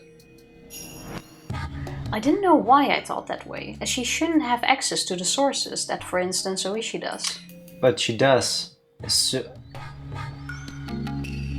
Does she work at the hospital? In this version, does she work at the hospital where Shion went? She does. Doesn't she work at Dr. Irie's hospital? Yeah. Those are 2 different hospitals. Okay. I guess. Didn't we already establish that when I was like, oh, Shion went to the hospital, so Irie knows it's not Shion, and then he was like, oh, you're the twin sister, and then you pointed out, or someone pointed out, like, yeah, they went to hospital in Okonomiya. Something like that. Oh well. It was just a look in her eyes that made me think that way. Let me ask you a question this time. You called me a fellow researcher of Oyashiro-sama's curse, didn't you? So why are you researching the curse? You also stated that there's always an even number of victims in the mysterious deaths. It's true that Hinamizawa's mysterious deaths are often called Oyashiro-sama's curse. But why would you delve into the mysterious deaths? How often are we gonna say mysterious deaths? Yeah, now you're redoing the line. Why can't we just say deaths? We know they're mysterious at this point. From the sentence... It's true that Hinamizawa's mysterious deaths are often called Oyashiro-sama's curse. But why would you delve into the mysterious depths if you're researching the curse itself? I'm starting to get frustrated with repeating the words mysterious depths every other sentence. And if you do that mid-sentence, you have to do it again. Just call them deaths. Or murders. The MDs. Or that. Shion-chan, you're asking too many questions at once. I can't tell what you really want to know. I want to know why we keep calling this mysterious depths. Oh, I couldn't say anything in return. Maybe I'd been too inquisitive. I'll answer your questions one by one. So you can answer them. I'm not just researching the curse, as my subject is much broader than that. I'm researching the history of Onikafuchi village. In plain terms, I'm researching the dark and ancient history of Hinamizawa. Onikafuchi village? Isn't Onikafuchi the bottomless swamp some people believe is connected to hell? And what dark history? I kept asking questions. Mio-san, however, looked pleased to hear them. Onigafuchi village is the old name for Hinamizawa, as it was known back before the Meiji era. About the dark history. You know a little bit about the man-eating demons, I assume? Who doesn't? Ah, the man-eating demons, huh? That was a fairy tale told in Hinamizawa. A long time ago, demons came out of the swamp, and while the villagers battled with them, With the little PR stuff. Yeah. they ended up living peacefully together. The villagers transcended and became a sacred people having demon blood in their veins. That long-forgotten fairy tale came back to my mind vividly. You know this story because you're a villager, of course. But what about the story of the cannibal banquet? Huh? What's that? You know the villagers have the blood of man-eating demons in their veins, don't you? Yeah, I think I've heard of it. I dodged the question. Hinamizawa used to be a desolate village, but it grew in prominence after the Second World War and expanded its influence to Okonomiya and other areas. The people who disliked and discriminated against the villagers called us man-eating demons. I remember that. The young villagers don't take it seriously, but the older people can get seriously upset about it. Don't call me a man-eating demon just because once a year I slaughter and eat a human? Yeah, that's Everybody hurtful. does. They certainly can't take it as a joke. So the term man-eating demons is forbidden. We normally never use it. How often does it come up in life in Hinamizawa where... Person-eating demon. I don't think that makes it better. Even during my rebellious phase, I never spoke those words. Is she not still in a rebellious phase? Because I remember the whole school part where she attacked Satoko. That wasn't rebellious. Not at all, no. Mio-san, however, seemed to have no qualms with saying it out loud. Are you upset? About what? I know people hate that phrase in Hinamizawa. I apologize if I made you feel uncomfortable. The old people wouldn't like it, but I'm fine. Would you continue? Thanks. Okay, so... The ancient villagers had a custom of cannibalism. They ritualized this custom and held various ceremonies based around it. The festival we hold in June isn't just an early summer festival. It used to be a banquet in which the villagers chased after a sacrifice and ate them. They bound the sacrifice to a table, gutted them, and dumped the organs into a river. So I love how sophisticated Tifa is by not saying banquet like a normal person, but banquet. Oh, banquet also good. Wata can mean cotton, but it also means organs. That's the root of the word watanagashi. And that's one of the reasons why I hate the Japanese language. Cotton, organs. Yeah, some words that mean the same thing in German too. Not like that. How does that work in a hospital setting? Based on this, I wouldn't want to get an operation in Japan. What if they cut me open and they need one of those cotton pads to absorb some blood? And then the head surgeon goes, oh, I need the water. And then his assistant suddenly rips out my liver like, here boss. And I was like, no, the other one. And then somebody rips out a kidney. And then he goes like, no, water. And then the third one goes, oh, cotton. I agree it's about context, and I believe also even if a word is the same, or even if a word can have several meanings, it changes based on the connotation you put on how you pronounce it. That's why I chose a very specific example about where you could use either. Yeah, but because you would put the different tones on it, it's still different. You fear unlocked dyslexic surgeons. Yes. I don't know if you can become a surgeon if you are dyslexic to the point where what I just described could happen. I don't think they would let you, but I don't know. I don't know, do you really need to excel in writing? Yes, because I believe after every single thing you did, you also need to file a report. So that's not impossible, but that would be harder. But if you need to, for example, prepare the drugs that need to be administered during a procedure, what if you grab the wrong one? Can you become a surgeon with shaky hands? It's the first thing that pops up. Dyslexic. While dyslexia may present a challenge, it does not rule out success in surgery or any other profession, says the Royal College of Surgeons, which sounds to me like a trustable source. Okay. So yes, you can. Alright. With appropriate support and stuff. Yeah, that makes sense. Yeah. Question answered. Ha! Answer. So another doctor can quickly catch up to a patient. Yeah, I mean, worst case, like I'm saying, if you're being sent to the cabinet where you've got all of these like different concoctions in there, and when you have a hard time reading what the labels say, you wouldn't want to do that, right? You would have somebody double check or do it for you. I get that. Organ drifting? What's an Higurashi? I'm sorry, but every single time without fail, when they bring up organ drifting, I know it's the organs drifting down the river, but I'm thinking Fast and Furious. Like a kid thinking, oh, that's some imagination. No. Yeah, the worst thing is I can't even picture it. Yes, I have learned. Yeah, like a kidney with 4 wheels stuck to it going. Anyway. Indeed. I believe they started using futon mats to cover it all up around the Meiji era, according to my research. They wouldn't be able to do that openly nowadays. Everything Mio-san was talking about sounded startling. I was just taken aback. I couldn't wholly believe it right away, and she sensed that from my expression. Is it still a sense then, if it's on your expression?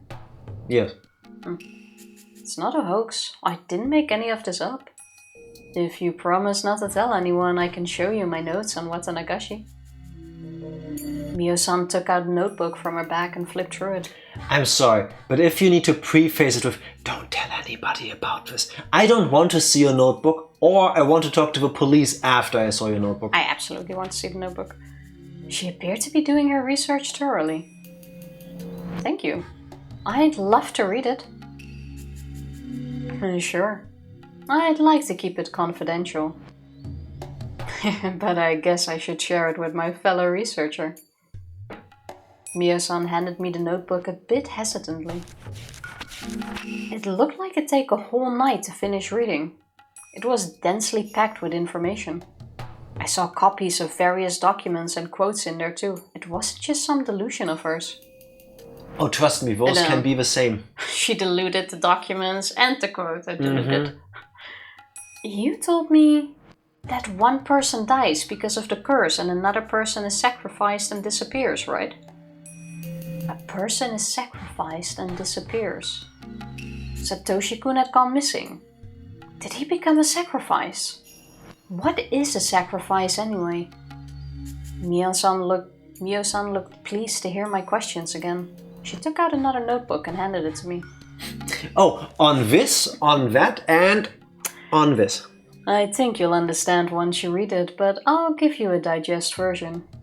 Oyashiro-sama's curse is simply Oyashiro-sama's anger. In other words, the curse is caused by Oyashiro-sama's anger. Do you follow? Yes.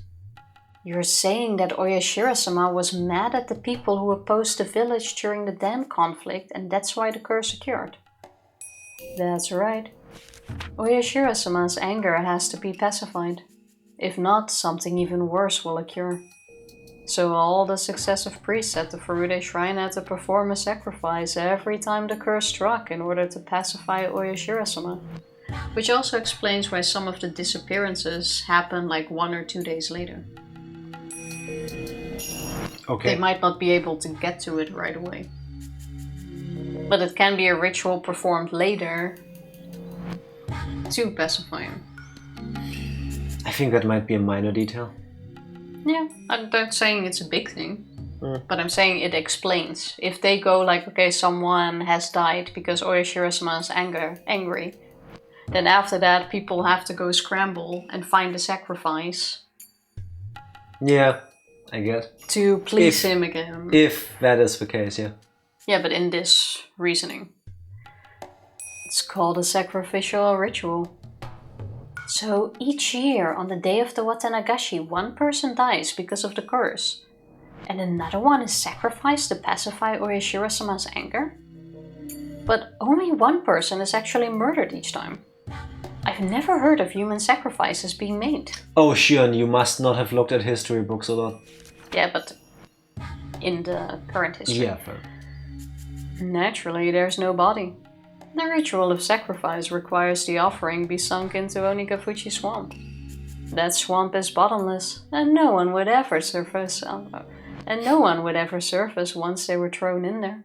Surface. No body would never be found, of course. No body would never be found? That's what it says. It's a double negative. No body is found. No body is found when the skies are grey. When the skies are grey. When the swamp wants to eat, we throw the body. Do you think it did something when Keiichi threw Satoshi's bat into the swamp? No. Given that he called the bat Satoshi. No.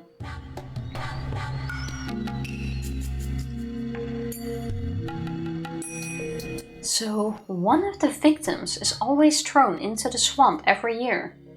Does that mean Satoshi-kun is also at the bottom of that dark green swamp? I don't know. I'm not sure that they really throw them into the swamp. But those who make those incidents happen must be eliminating one person based on that legend. Each year, a traitor to the village dies on the day of Watanagashi because of Oyashiro-sama's curse. And another person is sacrificed in order to pacify Oyashiro-sama's anger. That person's body will never be found because he or she is supposedly thrown into the bottomless swamp. Also, the priestess' wife. Yeah. They said, was her stuff found at the swamp or at the river? At the swamp. Because I think they said the river. No, swamp. Yeah, but I think in the text here they said they found her clothes next to her shoes next to the river. No, swamp. Okay. Actually, here they didn't say that at all. That was in chat. Oh, okay. Yeah. Yeah, you get it. The series of mysterious deaths always involves both the curse and the sacrifice. It's a system that allows 2 traitors to die every year. What I'm telling you now probably isn't sufficient, so it might be hard to grasp. Instead, I want you to take the time to read my notes. You'll see that what I'm telling you isn't that far from the truth at all. I heard a man's voice just then. A middle-aged man with a hat was waving at Mio-san from the entrance. A middle-aged man. Sorry, I think I have to go. I wanted to talk to you more, but I guess we'll have another chance to chat. I'll leave those notes to you. I look forward to hearing your opinions. Mio-san wrapped up the conversation and headed to where the man was waiting for her. She left her old notebooks in my hands. Mio-san waved at me as she left the library with her companion. We didn't even say when we would meet up next. It's a small village, Tifa. Well, obviously we never seen her before. I don't know, the world's a big place, Tifa. I took a seat again and opened what she'd given me. What bugged me was that the series of mysterious deaths, also known as the Curse of Oyashiro-sama, maybe I'd be able to get closer to the truth by reading those notebooks. If I studied them carefully, I might be able to find out who was really behind the incidents. Why did Satoshi-kun have to disappear? What was he involved in? How did that happen? Maybe Takano's notes would bring me the answer. Research notes, Mio Takano. I started flipping the pages, this time making sure that no one was watching over my shoulder. At this point, just as well as anything else, you could just imagine that all of this is because the hag is choosing people that she doesn't like. You know, she just goes, oh, I don't like the way this person looked at me the other day. And then, bam, by that. I'm guessing you're not gonna take this as a moment to save, right? No. Figured. It was time for the library to close. I had to leave. I bought some food on my way home. I shut my door and locked it right away. I still can't get over how adorable the fish mat is. It's so cute. It even smiles. I'll get you a fish mat. Then I heard the door of the neighboring apartment open. That was a Silent Hill door opening sound. That did not... I would shit myself. 'Cause I lived next door. Nobody else lived on this floor of the nearly empty apartment building anyway. I clearly heard the door open and close. 'Cause I must have noticed that I came home and was coming over because he wanted to talk to me. I unlocked the door and shouted out to him. But it wasn't Kasai. Is that you, Kasai? I'll leave the door unlocked for you. I'm not Kasai-san, Shion. That voice. I twitched. Can I come in? Sure, sis. The door slowly opened. My alter ego, Mion Sonozaki, appeared. Why does she say it like this? Why does she now call her alter ego? She was holding a box of cake, while smiling timidly. Are you going to keep standing there until I escort you? Come in. Sorry, this room doesn't look very cute. This room looks super adorable. Look at the fish mat. Look at the bunny trash can. Look at the teddy bear in the corner. I don't think that's actually there. My favorite is the Super Brain First Life. It looks comfortable. Sis looked a bit tense when entering my room. It was her first time here. The teddy bear's mad sus. You're mad sus. I want to say the bunny trash can is susser, but that's just me. Susser, the sussest. Exactly. Oh. How's life? My new school is as boring as I thought it would be. I usually go, but I skip classes when I don't feel up to it. We haven't even learned that Shion is going back to school. Well, the Sonozaki family told her she has to. And that was a couple weeks ago. Yeah, I just didn't think that would happen yet. Fair enough. Blah, blah, blah. I couldn't do that when I was going to St. Lucia's. So St. Lucia's was really tough, huh? Ha! You should go there sometime. Sorry. I brought cake. Let's eat. Mian opened the box and I saw 2 cheesecakes in there. I want cheesecake right now. Cheesecake. We have the same taste in food. So we don't have to fight if we get the 2... We have the same taste in food, so we don't have to fight if we get 2 of the same thing. I chatted with her over the cheesecake. I talked to her about school and whatnot. If you need furniture, tell me. I might be able to get some for you. I finally got used to this room, but I might move out soon, so furniture won't be necessary. Thanks though. Dad wants me to come back home. I don't want to live with him, but he sounds desperate. He'd be pleased if you came home. He looked lonely while you were gone. You can only say that because you don't have to live with him. Come to think of it, this was the first time I talked to Sis since I was allowed to live as Shion Sonozaki. She didn't look like how she was at the Sonozaki house that day. The successor of the Sonozaki family and my twin sister are 2 different people. The demon lives inside the leader of the Sonozakis.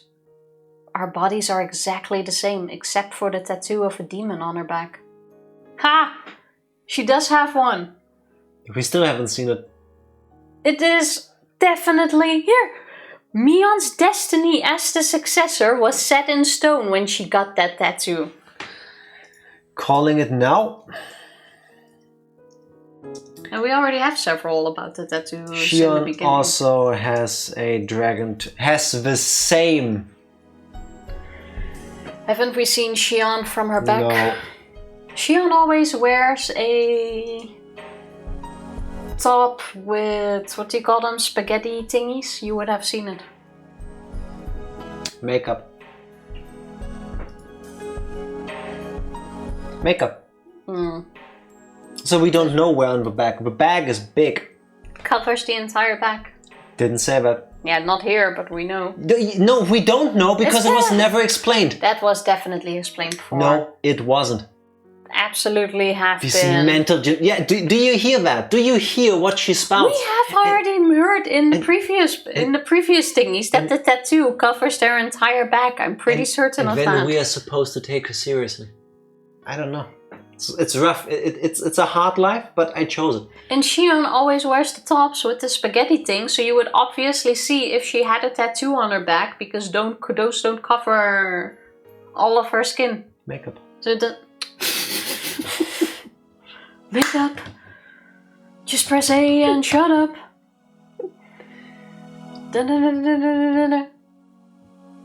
Go.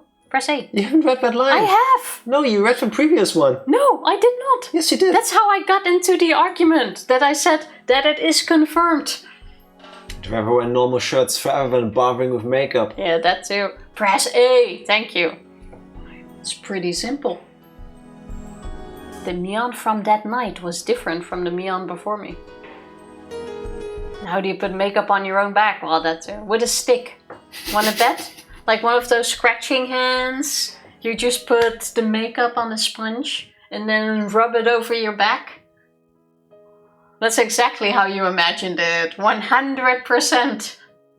Like when you put paint on tapestry on the walls. It's like this paint roller.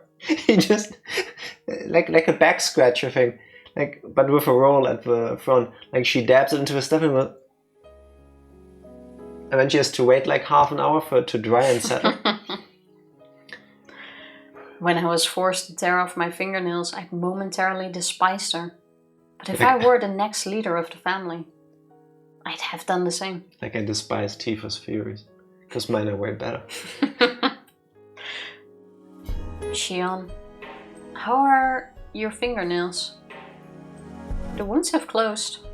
I don't bandage them anymore because it looks so conspicuous. But my nails still look ugly, so I don't really like showing them to people. Conspicuous. I sneered at her, displaying my incomplete fingernails. Mion grew quiet and looked down. You don't have to apologize. You did what you had to do. You just played the role of the successor. I'm not holding any grudges. I'm sorry. Okay, apology accepted. But if you apologize one more time, that will be cancelled. I won't forgive you for the rest of my life. Hashtag cancel Mion Tsunozaki. Huh? What do you mean? Once you start apologizing, you never stop. So I'm cutting you off. Will you really forgive me? About Satoshi-kun as well? Yeah, oh my god. Maybe don't say maybe that. Not about that. My heart ached when she mentioned his name. It felt just like the ache of an old wound. I figured you loved him. No wonder, I shouted that out loud in front of all of you. I figured you were a lover. I love Satoshi. Fuck you, hack. Why would I think that? I'm not embarrassed anymore. Granny truly believes you've atoned. She thinks you've done all you needed to do. So the matter is finished. Oh, that's good. My pain won't go to waste then. I wonder where Satoshi-kun disappeared to, though. I started choking when I heard her say that. I just said it to her myself. I said that I'd forgiven her completely. But that promise instantly evaporated. Just because of what she said, I felt like I turned into a completely different person. What did you just say, Mion? Did you just say, I wonder where Satoshi-kun disappeared to? Who else could know other than you and your folks?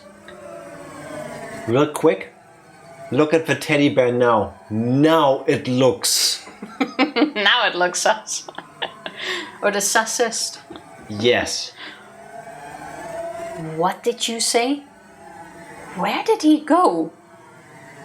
I felt my eyeballs reddening in anger. It felt as though they were about to pop. I choked on a burning sensation in my throat. Mion's expression rapidly changed. It looked like she noticed the devil's mask on my face. We were one and the same. We could understand each other's thoughts without voicing them, so showing our expressions was like unveiling everything in our hearts to the other. Sorry. Even though I told her not to apologize anymore, Mion apologized. I felt like strangling her. I was going to make her confess where she'd hit Satoshi-kun. If she told me she threw him into the Onikafuchi swamp, I'd strangle her to death right then and there. I really don't know what happened to Satoshi-kun. That's a lie. It's true. Granny doesn't know anything either. Please believe me. That's a lie. Are you saying that Oyashiro-sama's curse demoned him away? There can't be a curse. There can't be. Words kept coming out of my mouth like I was chanting a spell. I wasn't speaking by my own will anymore. It was the demon who was controlling me.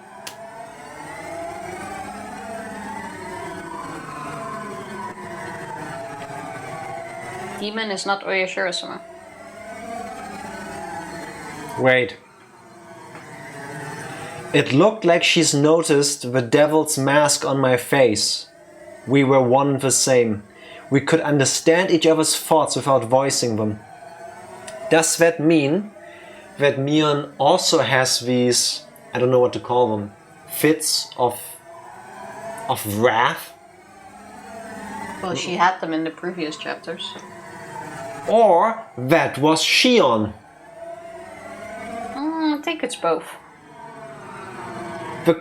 This brings me back to chapter 2, at the end, when Shmion stood there with Keiichi going, You woke the demon that night. You made me reappear. It was that Shion. Good question.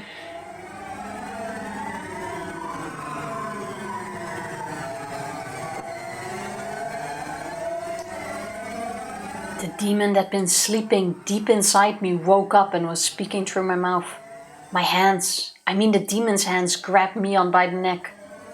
You guys, demon Satoshi-kun away. You and the Sonozaki family. Give him back to me. Give him back. My hands slowly but surely squeezed Mion's neck.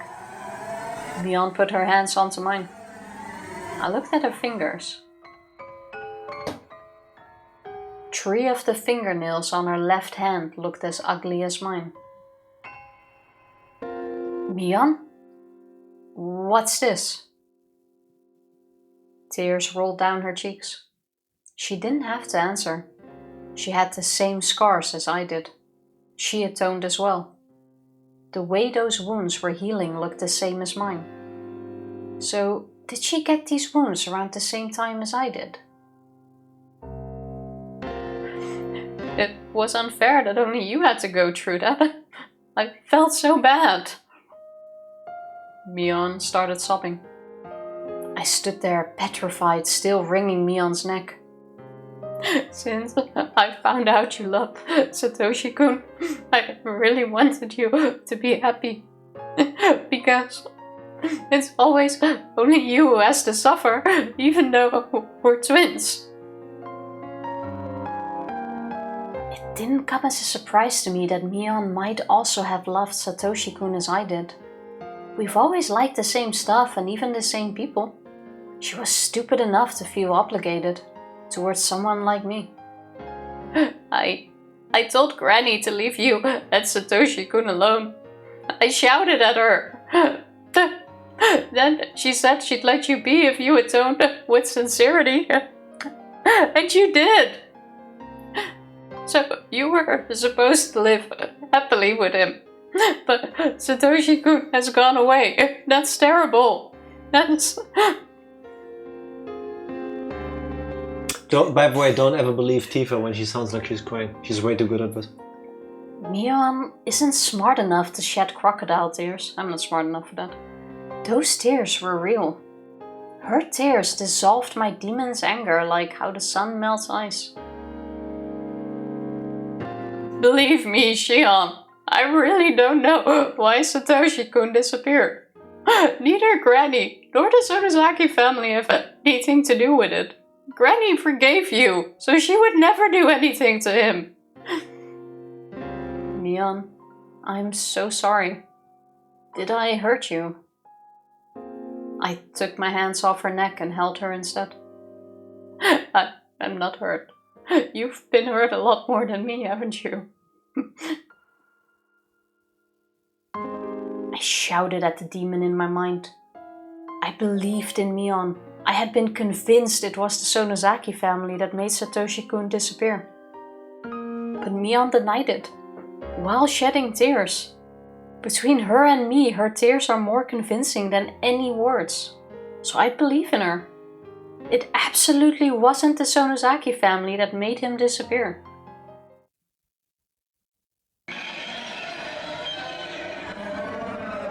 So do you really think that Satoshi-kun disappeared because of Oyashiro-sama's curse? I don't believe in curses, and Mion didn't do it. If it wasn't the curse or the Sonozaki family, who demoned him away? I don't know. I just know it's not Mion. It's not the Sonozaki family because Mion says so. My best friend Mion said that. That's stupid, Shion. Are you going to ignore Satoshi-kun's voice? I know. You don't have to remind me, demon. I can hear his voice.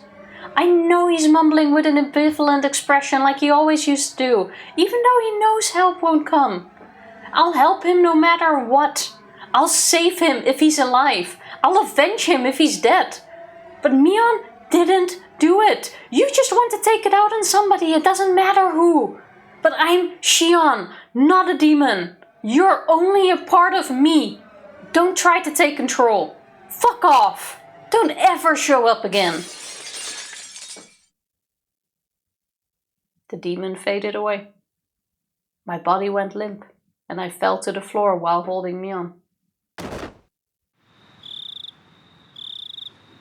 Shion, are you alright? I'm alright now, Mion. Why are we two different individuals? Why can't we just be one? Stop it. We've asked ourselves that so many times, but there's no answer. I'm Shion and you're Mion. That's just how it is. I don't care if I'm Mion or Shion. I just want to be one and equal with you. There's nothing we can do. You have the demon on your back. Okay, so she only has the demon on her back, but Shion actually inherited the demon?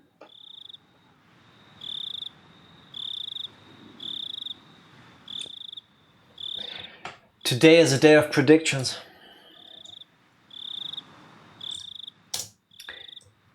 Shion is the firstborn. And hence has the demon. What makes you think, or what thing makes you think the reason on why they're swapped is then? Because they're twins, they looked exactly the same as babies too. Do you know how often that happens? I know that happens quite often, but I think especially for the Sonozaki family, that is not a mistake that will be made. Yes. Yes, Occam's razor, a human mistake is so likely. They look identical. I guess. Okay, yeah, no, not unlikely. Fair. Plus, the one thing that allegedly tells them apart is the tattoo on the back. I can agree with what you said. That's all. And other than that, it's a matter of, hey, like they stand next to each other, you go, hey, Mion. One of them turns around. You don't know which one it is. Yeah. Shion is the firstborn. She is the actual demon. And in chapter 2, it was Shion who tortured Keiichi. Mion was the one in the cage.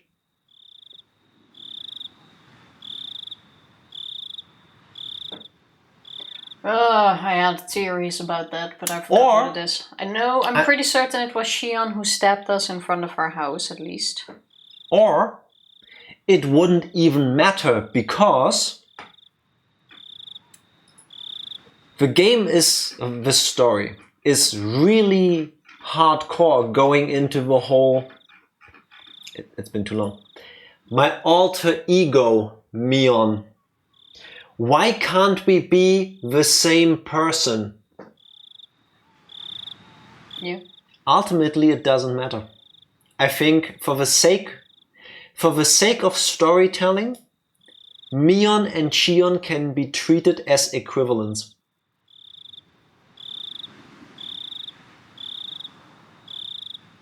There you go. That's my hot take.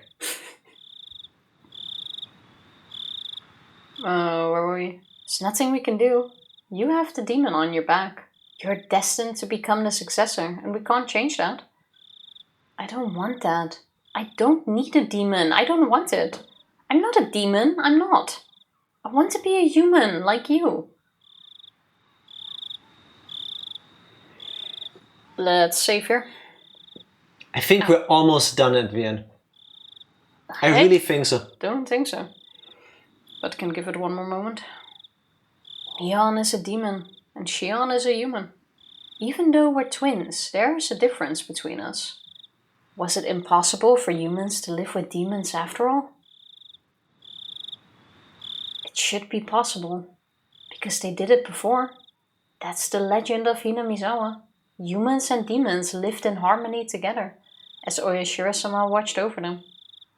Mion, Shion, Satoshi-kun, demons, humans, Oyashiro-sama's curse, the series of mysterious deaths, Satoshi-kun's disappearance.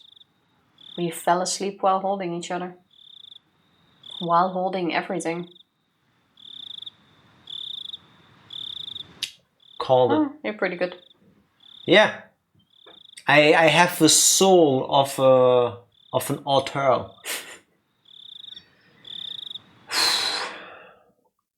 I'm thinking, I'm wrecking my brain. Could it possibly be that there is only one Shmion? No, they've been in the same rooms. Keiichi has seen both of them at the same time, yeah. Several have seen both of them at the same time. Remember also at festivals, at other occasions. I don't care about that. I care about the fact that Keiichi has seen both of them at the same time. Yes. Yeah, that's why I don't think that. We even had conversations with both of them at the same time. So quickly do the tips. Let's do that next week. But next week we only get one Higurashi stream.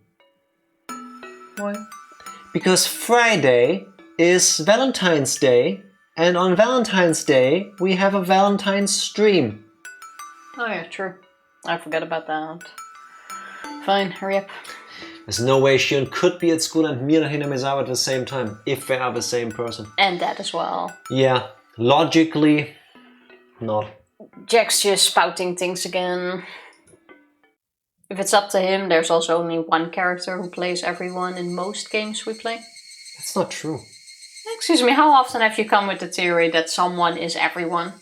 And how often was I right? None. That's not true. Excuse me? That's not true. That is absolutely true. Anyway. Do you have proof? I saw Mio Takano a few times after that. At the core, she was fascinated with the bizarre, and she had an insatiable curiosity that was just as strong. I have to remind myself not to take her story too seriously.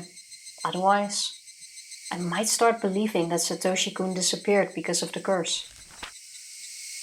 She talks about the dark history of Hinamizawa a lot. It's all very interesting.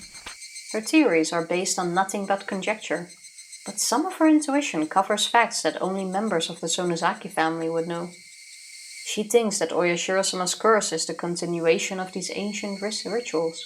My mouth is dry. I haven't had anything water since the last break. No, I'm not. Yeah, then less yapping, more reading. I'm not gonna drink green tea. In other words, she believes that the curse is performed by religious fanatics. According to her Wait, theory, wait. a religious cult once existed in No, Hinamizawa. no. I had already started. Yeah, you can no. wait until the end of the line, just as how I always have to wait until the end of your line. No. Yes. Mio is putting the fan back into fanatics. Is that what you interrupted me for? Yes. I think it was pretty good. You can look at me like this, but I know you enjoyed it. According to her theory, a religious cult once existed in Hinamizawa, and the tree family stemmed from it. 0 out of 10, agreed. Oh, come on. She believes that they are operating behind the scenes in order to revive the dignity of the Onigafuchi people, which was lost during the Meiji era. Mio-san's theories are far-reaching, and looking at them on a larger scale, they end up making a lot of sense. But they can't offer any explanation for Satoshi-kun's disappearance when using them on a smaller one. Her theories are just too broad. Reminds me of that one guy that was eventually found on an island. I think he was Japanese. Like years after World War II was over. I think he crash landed on that island and survived. And he wouldn't believe that the war was over. He was still out there wanting to fight Americans and stuff. Wasn't that a soldier in Vietnam who lived in the jungle? I don't know, but maybe that happened there too. I wouldn't be shocked, but I remember reading about a guy in Japan, I think it was. Notebook, page 64. I exchanged information with Ooishi every now and then. We'd each expect new leads from each other, but neither of us had any luck. I no longer believed the tip that Satoshi might have headed to Tokyo. It was clearly bogus anyway. Although I can't befriend Ooishi, he's been fair about the deal. He alone has been serious about uncovering any new information. Ooishi's sources are quite reliable, so whenever I found some dubious tips, I'd check with him to see if it was valid. My meetings with him have diminished in frequency since he'd been assigned to new cases. Eventually, we stopped meeting entirely. Ooishi stopped investigating, and I reached the limits of my resources for information. Of my sources. You're just making up words now. People now think that Satoshi-kun's disappearance was a supernatural phenomenon called demoning away. In Hinamizawa, they refer to his disappearance as him having transferred, and nobody will talk about it otherwise. I don't like the way that phrase is used to erase him. That's why she got so mad when Keiichi said it. Yeah, also because, have you seen him? Do you have any clues? Do you know? Yeah, but I think it was the phrasing that triggered it first. Japanese general had to convince him that the war was over. See? Thank you, Psycho, for confirming what I'm telling on the internet and to Tifa. Therefore, once again, making it clear that I am a good source of information and Tifa is I was not believing you. Notebook, page 85. I like how with every page this notebook changes color. During the upheaval surrounding Oyashiro-sama's curse in 1982, I was pulled this way and that by new leads on Satoshi-kun's disappearance. Every time I found information that looked promising, I kept changing my theories. Just telling the truth for its own sake, not to defend you. That's okay, because we're one and the same, because I am nothing if not a warrior of truth. That sounded sick. You're in like lowest ranks. I felt the puke coming up my throat as I said that. But that also became an incredible burden on me.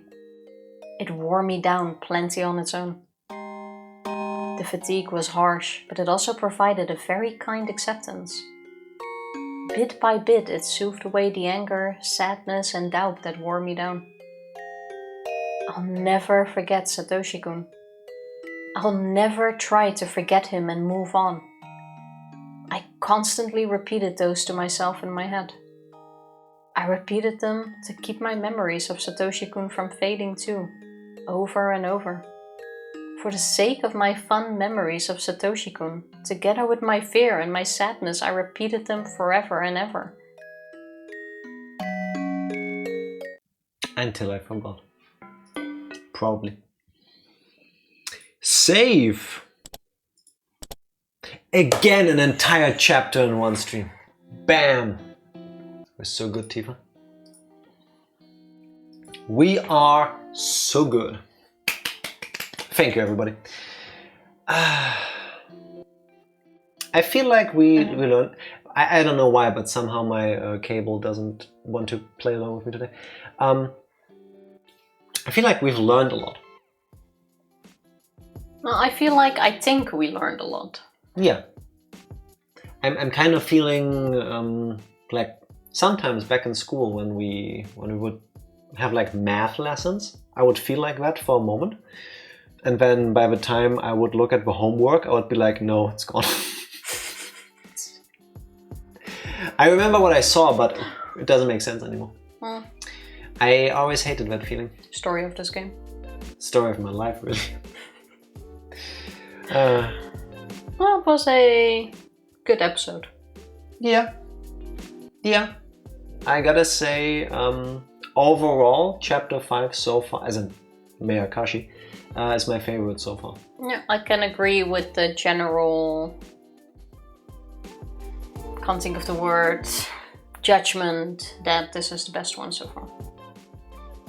Yeah. I think it's because it is outrageous.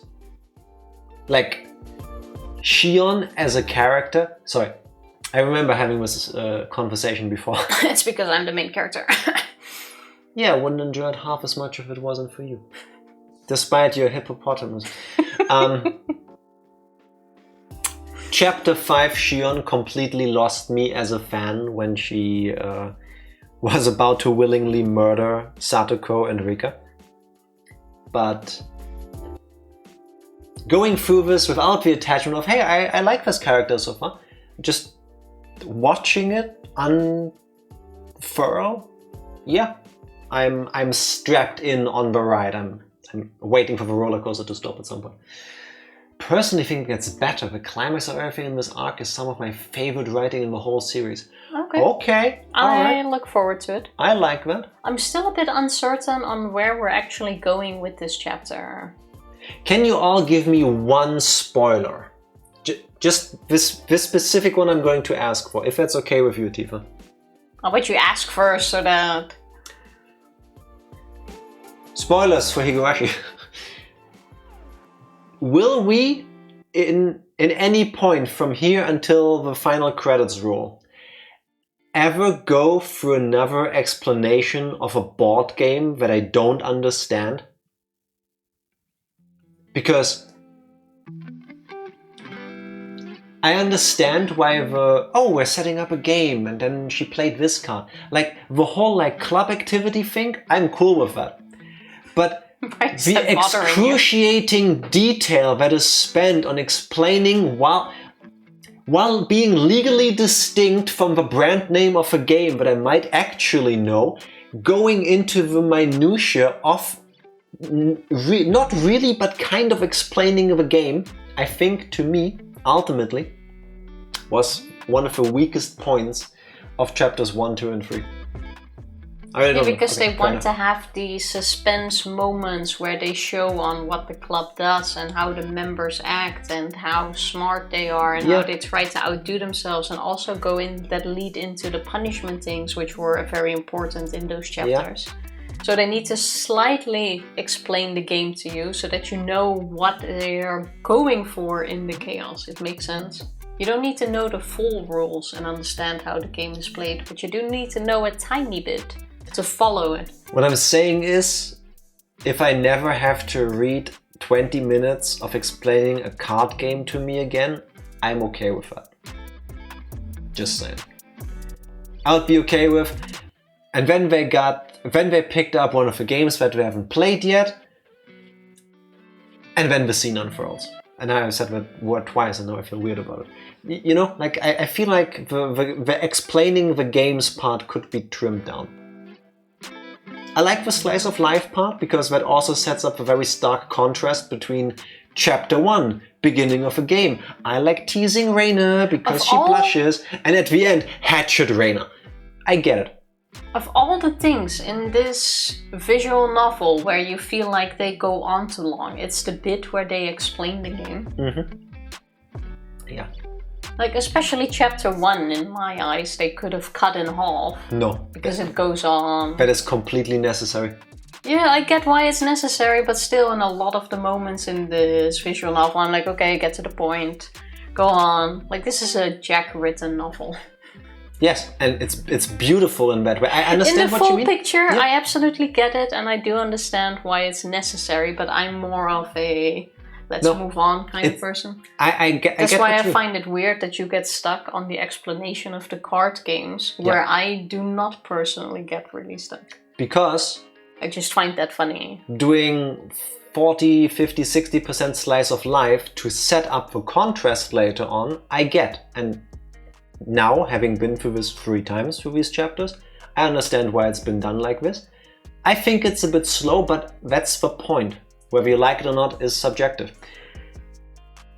But the game explanation part doesn't do anything to me. Also, we haven't had a game explanation part in so long, and for some reason every stream you get stuck on it lately. Why? Is it because you're expecting a new one? Yes, or I'm dreading it. Like every single stream you bring up the card game again that hasn't happened in the past 2 chapters. We kind of got close with a Mahjong game in chapter 4. I mean, Mahjong went completely over my head. Same. But there was no explanation to Mahjong. But there was too much Mahjong. Well, that I can agree with. For me. But you could still follow what was happening at the table, and that's what it's about. Yeah. You don't need to understand the rules for it, technically. Even though I do like it a bit better if I know the rules, so that you know a bit more about what they're arguing. I think this is completely subjective based on the fact that I didn't recognize half the games were explained. I feel like if you've played those games, you're like, oh yeah, it's like this. And then you can like picture it, you can imagine it, how the game plays out. And for me it's like... They've played Cluedo. Yeah, and there I was engaged. Because there I could follow. And then with some card games, I'm like, I'll read the words, but...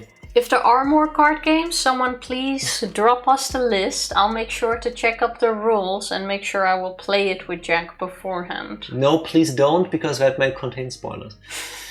I think they actually explain some of the rules of specific ones a little more, but alright, I'll take it.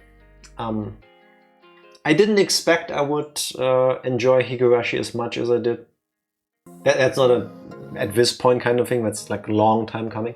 So I'm in, you know. Whatever they'll throw at me, I'll go through it because I imagine it's gonna get a big payoff at some point. I don't think there are any more games than the ones we've seen so far. Yes, thank you. Yeah, I have a hard time imagining if they would still throw anything in there at this point. We played Old Maid and Onikakushi, right? Yeah, I played Old Maid. I don't remember which chapter. But yes, Old Maid specifically I remember. I don't even remember the name of the card game. I only remember because it's called Old Maid. I couldn't tell you the details, but I remember it being Old Maid.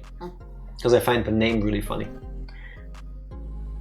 Fair enough, I really don't remember. Tifa is trying to segue towards the end of the stream, but I was gonna say what I do remember is that I need to go to bed for an early day at work tomorrow that Jack is trying to stall from. What I remember is much more important though. Despite me being better seen and not heard, her words, hashtag sexism goes both ways, I still feel a bit happy about what you said, right? Well, it shows up again, but that's all I know aside from Mahjong. Alright, thank you very much. Mahjong makes sense, especially with Oishi. I'm sure he'll have a bigger part still to play. Not what I wanted to talk about right now, delaying Tifa though. This coming week, there will not be a Tuesday stream because of my work thing. Instead, we'll be back tomorrow, on Monday. So... maybe a little bit later, because I'm quite sure I have a late meeting. You are disgusting. Monday, Wednesday, Shenmue 2. Monday, hopefully on time, we will keep you posted on Discord. Friday, Valentine's Day stream. And Sunday, Higurashi. If we don't finish the Valentine's Day stream on Friday though, I think we should continue that on Sunday. No. Then we do that next week, because I just said Higurashi on Sunday. Yeah, but we could leave it open, you know? No. It doesn't need to be set in stone. Like right now, it hasn't been posted yet, so you can still swallow those words. So that Friday, I'm with Tifa. I'm also with Tifa. I want Higurashi Sunday. So do I. But my feelings, my opinions don't matter to Tifa. I'm just saying it would be a good idea to keep it open, because otherwise it's gonna be a weird... Then it comes back the next Friday. But that's also weirder.